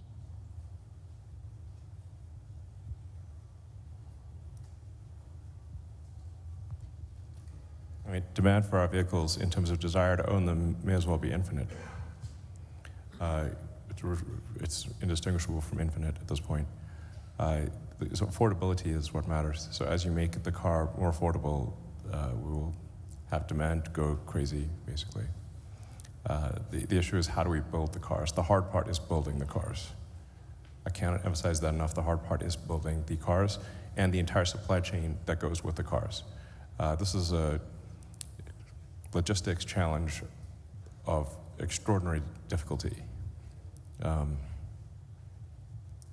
All the things that have to go into the car have to scale with the car, while everything is doing an exponential ramp. And if you miss even one of those things, doesn't matter why, earthquake, flood, fire, revolution, I thought I've heard them all. I mean, any part of that supply chain gets interrupted, then you have a seizure. The hard part is building the cars by far, and the supply chain that goes with it. Do you guys want to talk about the supply chain stuff? Well, they might. I think, in the presentation I'd mentioned perfection is a passing grade. We really need everything to happen perfectly, and the strategy for mitigating the different risks, some of which were anticipated and some weren't, is really bespoke to the situation. And really you need subject matter expertise and a deep knowledge of the particular supply chain you're managing to come up with those strategies. So we've seen everything from, as Elon mentioned, first the tariffs that flew back and forth, then the ocean logistics issue, a chip shortage, COVID, floods. There was a fire in a fab in Japan that knocked down.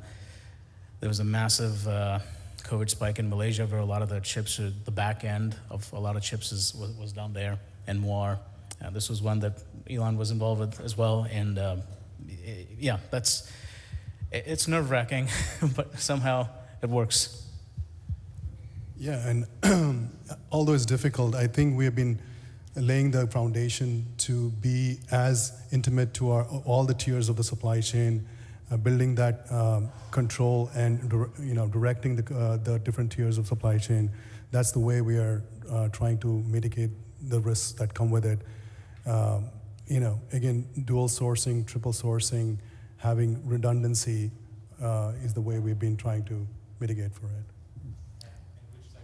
Yeah, on that point, when we think about vehicles, when you think about 3Y as an architecture, SX as an architecture, our next generation platform is more than one segment, and really we're thinking about all the segments that are available that we haven't captured and where the market would be, and designing it with our supply chain partners so that we can go quickly through those segments for where we need. But to Elon's point, if you make a car desirable and affordable, oftentimes it doesn't necessarily matter what segment it's in, because it's one that you want. And we've seen that with Model 3 when a lot of people thought the sedan was not going to be a great hit, but we sell tons of them. So the next generation platform is not one vehicle, it is multiple, and it's on a segment that we will really try and focus on that affordability and desirability point moreover than where we started. Yeah, I mean, there's I think, it's an old saying, battles are won with tactics, wars are won with logistics. The logistics challenges here are enormous. And when you start being a very significant percentage of an industry, you can't overcapacitize. It's not realistic. And some of these things, like you said, you dual source or triple source, you can do that maybe for small things, but you can't do it for big things, because if you're triple sourced, and it's like having a plane with 3 engines, where if any of the 3 engines fails, you crash. It's so you have to either overcapacitize, which drives your CapEx up, and it has idle suppliers somewhere and big warehouses, or you designed to some overage that's, reasonable. And then you have expedite costs because inevitably there's something goes wrong somewhere and you got to fly things around. So it's really just the rate of progress is the rate at which we are able to scale 10,000 logistics problems.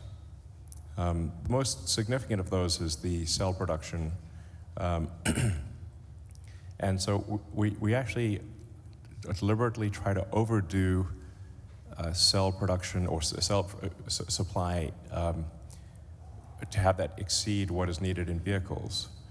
Because if it goes below what's needed in vehicles, then the factories stall. But then what do you do with all these extra cells? It's like, well, okay, so the much easier thing to scale up and down is Powerwall and Megapack output, stationary storage.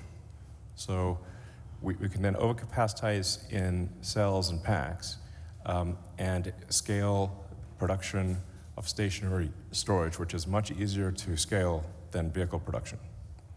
So that's strategically, I think, a good thing. Yeah, I mean, the CapEx for Megapack is tiny compared to CapEx for vehicles. Also, Megapack demand is quasi-infinite. It basically, as long as we are competitive with utilities, we can sell as many quasi-infinite demand for that, really. Or many terawatt hours. And we got a long way to go to get to many terawatt hours per year. Dan? Let's go to Dan. Thank you. Dan Levy, Barclays.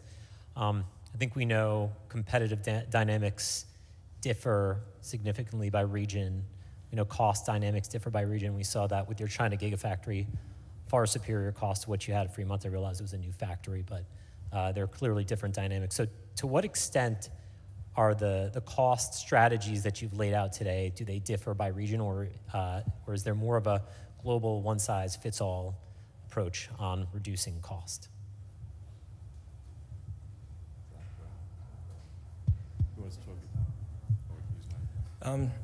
Yeah, I think we're pretty consistent on the strategy here. We'll try to as much localized as possible. Like in China, over 95% of our supply chain are localized, all the way from the first tier, the second tier, even to the third tier. And that give us, generated tremendous savings on COGS. We also have a very localized labor force. We have access to skilled labor force in the region, and Yangtze Delta region in Shanghai, I'm particularly referring to. Among over 30,000 of employees in China, we have probably less than 20 expats. So it's very deep localization we have done there to be able to have such cost structure, and we try to replicate this approach elsewhere in different gigafactories. Of course, supplier base are different. The labor market are different, region by region and country by country. But we try our best to localize. Yeah, I think that's absolutely give us an advantage to compete with the auto OEMs around the globe. Another thing is, we have this direct selling mode. Like Zach said, we save a tremendous money on OPEX as well. We have full control over all the expenditures across the company, and we don't spend money on marketing or advertising. Everything we saved will become the value we can offer to the consumers. So on that part, we also follow pretty consistent strategy over the years. I mean, certainly the manufacturing stuff that Colin, Pete, and myself talked about, whether you make it here or you make it in Europe or you make it in Asia, it applies everywhere. We think about that from the ground up, not specific to any region. Yeah, just one thing I would add to Tom's point about localization and to Lars's point here But I would actually say that we're moving in a direction of more standardization in terms of our factories and our processes and our cost reduction approaches. So as we've been thinking about the next generation platform, we've been thinking about the volume that we aspire to build against that, how many individual factories do we need to build, and what is the fastest possible way to expand that footprint around the world. What we've done with Model Y is each factory is an incremental improvement of the previous factory, which requires engineering hours, engineering spend for each factory design, and then you end up with factories that are slightly different from each other. And as we move towards the next generation platform, I think the term you used, Lars, is copy-paste. So to get it right from the first time, certainly there will be things that we learn and we replicate and we make adjustments to, but try to have as much standardization and commonization as possible, which allows us to go as quickly as possible with expansion. Overaka on this side. Thanks. Two questions, one for Zach and one for Ashok. So for Zach, how do you think about the long-term growth and operating margins for the business? And when we look at 150 to 175 billion in CapEx, is the remaining balance of that, is that essentially the CapEx guidance through 2030? For Ashok, the multi-trip reconstruction that you highlighted, how is that different from what Mobileye does with the REM map that they have? And can you give us any color on the AP4 hardware? So with respect to operating margins, we intend to continue to improve operating expenses as a percentage of revenue over time. And we're continuing to take cost out of our products and try to keep gross margins at a place that's healthy as well. And so, from the hardware perspective of the business, it's our expectation that we'll continue to stay in a healthy place over time. And then there's a software portion that's added on top of that. And so Elon has commented on this many times about the impact that full self-driving software can have on the economics of the business. And in that space, profitability, operating margins would be impacted dramatically. Specifically to your point about CapEx guidance, the intent of that slide was not to provide specific guidance, but to just be transparent about internally what our rough estimates are and to provide context that we think getting to 20 million vehicles per year and 1 terawatt hour of energy storage is very feasible relative to our expected cash generation for the business. That's a number that will move as we learn. We may choose to vertically integrate more into things. We may find efficiencies elsewhere. To the whole conversation we were having earlier about do we do mining, do we not do mining? But the entire point is to say that this is something that's entirely possible based upon our forecast. Regarding the multi-trip reconstruction, my point I was trying to make was that we want to auto-label most of the data, and we can collect data from the fleet and then reconstruct local areas that can act as supervision for those clips. Since we want to build a scalable self-driving system, we don't want to really rely on HD maps or anything, even though we could trivially build something using the same technology. But this is mostly for auto-labeling, and this provides precise 3D labels for all the video sequences involved in the reconstruction.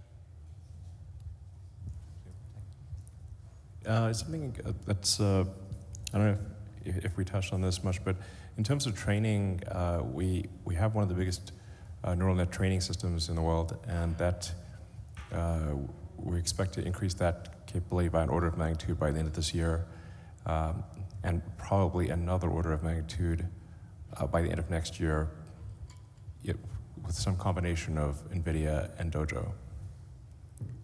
So I'm not sure the scale of that is quite dawned on people. It's enormous. Maybe the final two questions, one from Alex and one from Chris. Okay, Alex Potter with Piper. So I definitely want to ask Drew or anybody else up there for an update on dry battery electrode, right? So if you're going to try to overcapacitize towards cells, scale a lot of this, clearly there's a lot of moving pieces and it's a complex sort of orchestra with the supply chain, but a lot of it comes down to dry battery electrode, at least to me. So how are you trending? That was the most fascinating part of the factory tour for me, and looking through that window and seeing that this is clearly not a science project, But anything that you're willing to disclose, yields, progress, where you are today versus where you thought you were going to be. Yeah, thanks.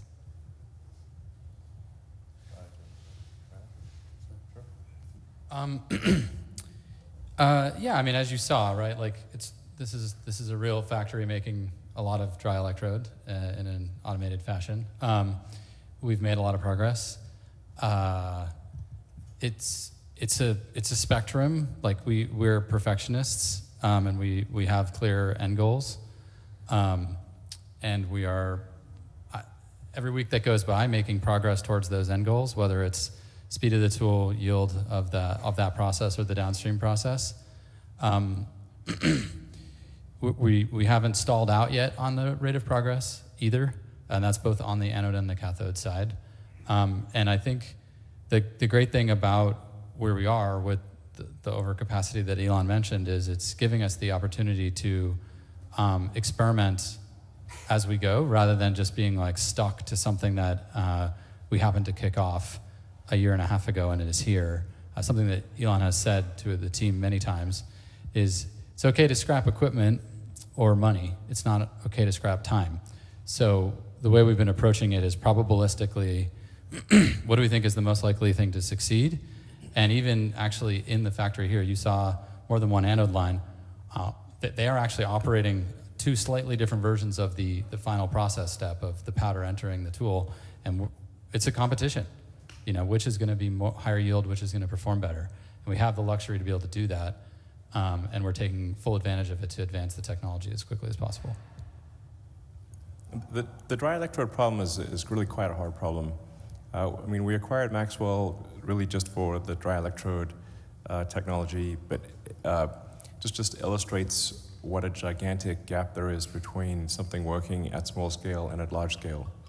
And we've had an extremely talented team of engineers working on scaling the dry electrode process and having it be reliable and consistent.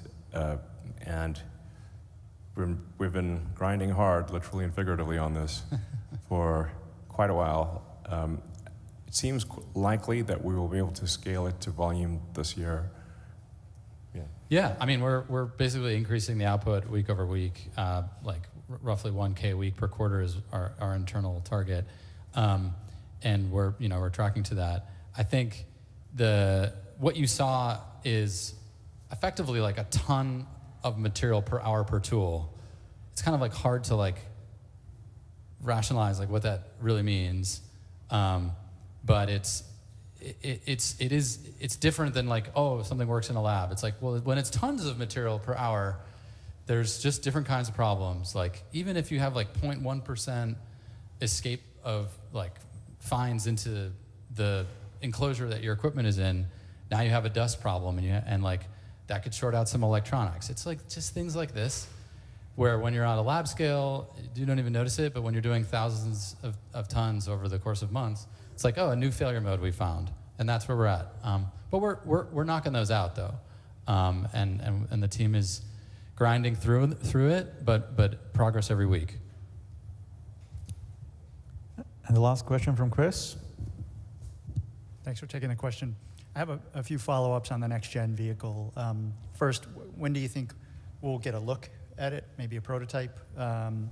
Second, are there any details that you think you can share in terms of the size, the content, the performance? And then third, I think you mentioned that you would produce it in other plants in addition to Mexico. Should we take that to mean that you can launch it at an existing plant before you're finished constructing the new plant in Mexico? I think we'll actually have to probably decline that answer.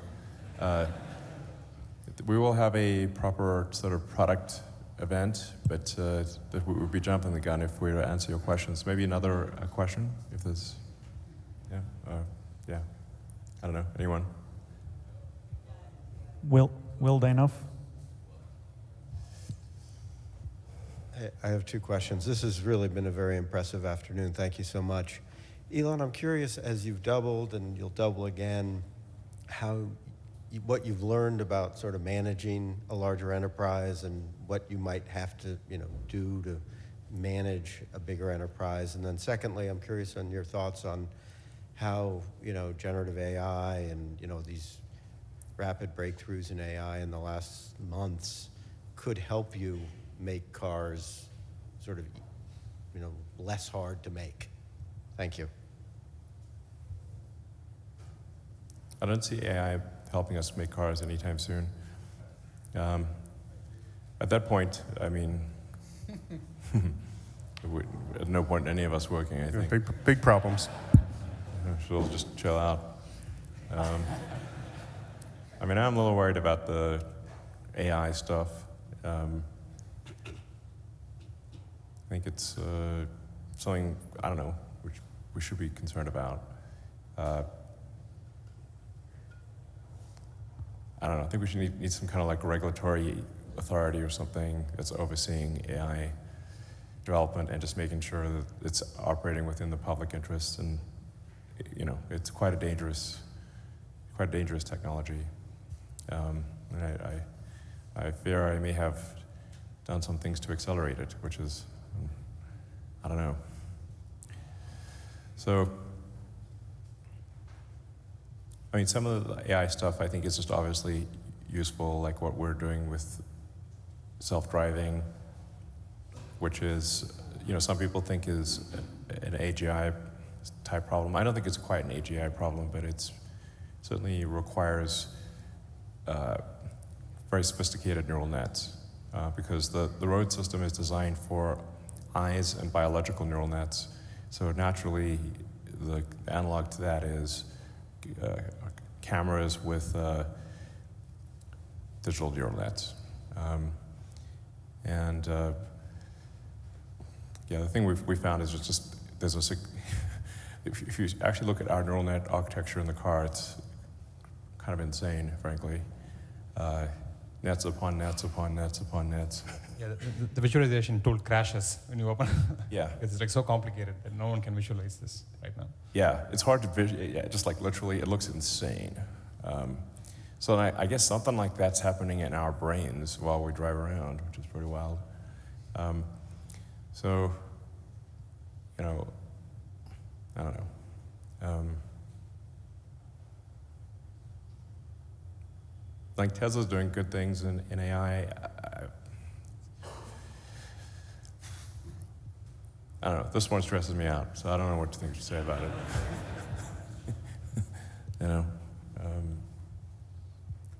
Okay, given it's 7 o'clock, I think that's all the time we have. Thank you very much for coming, and thank you. I'll see you later.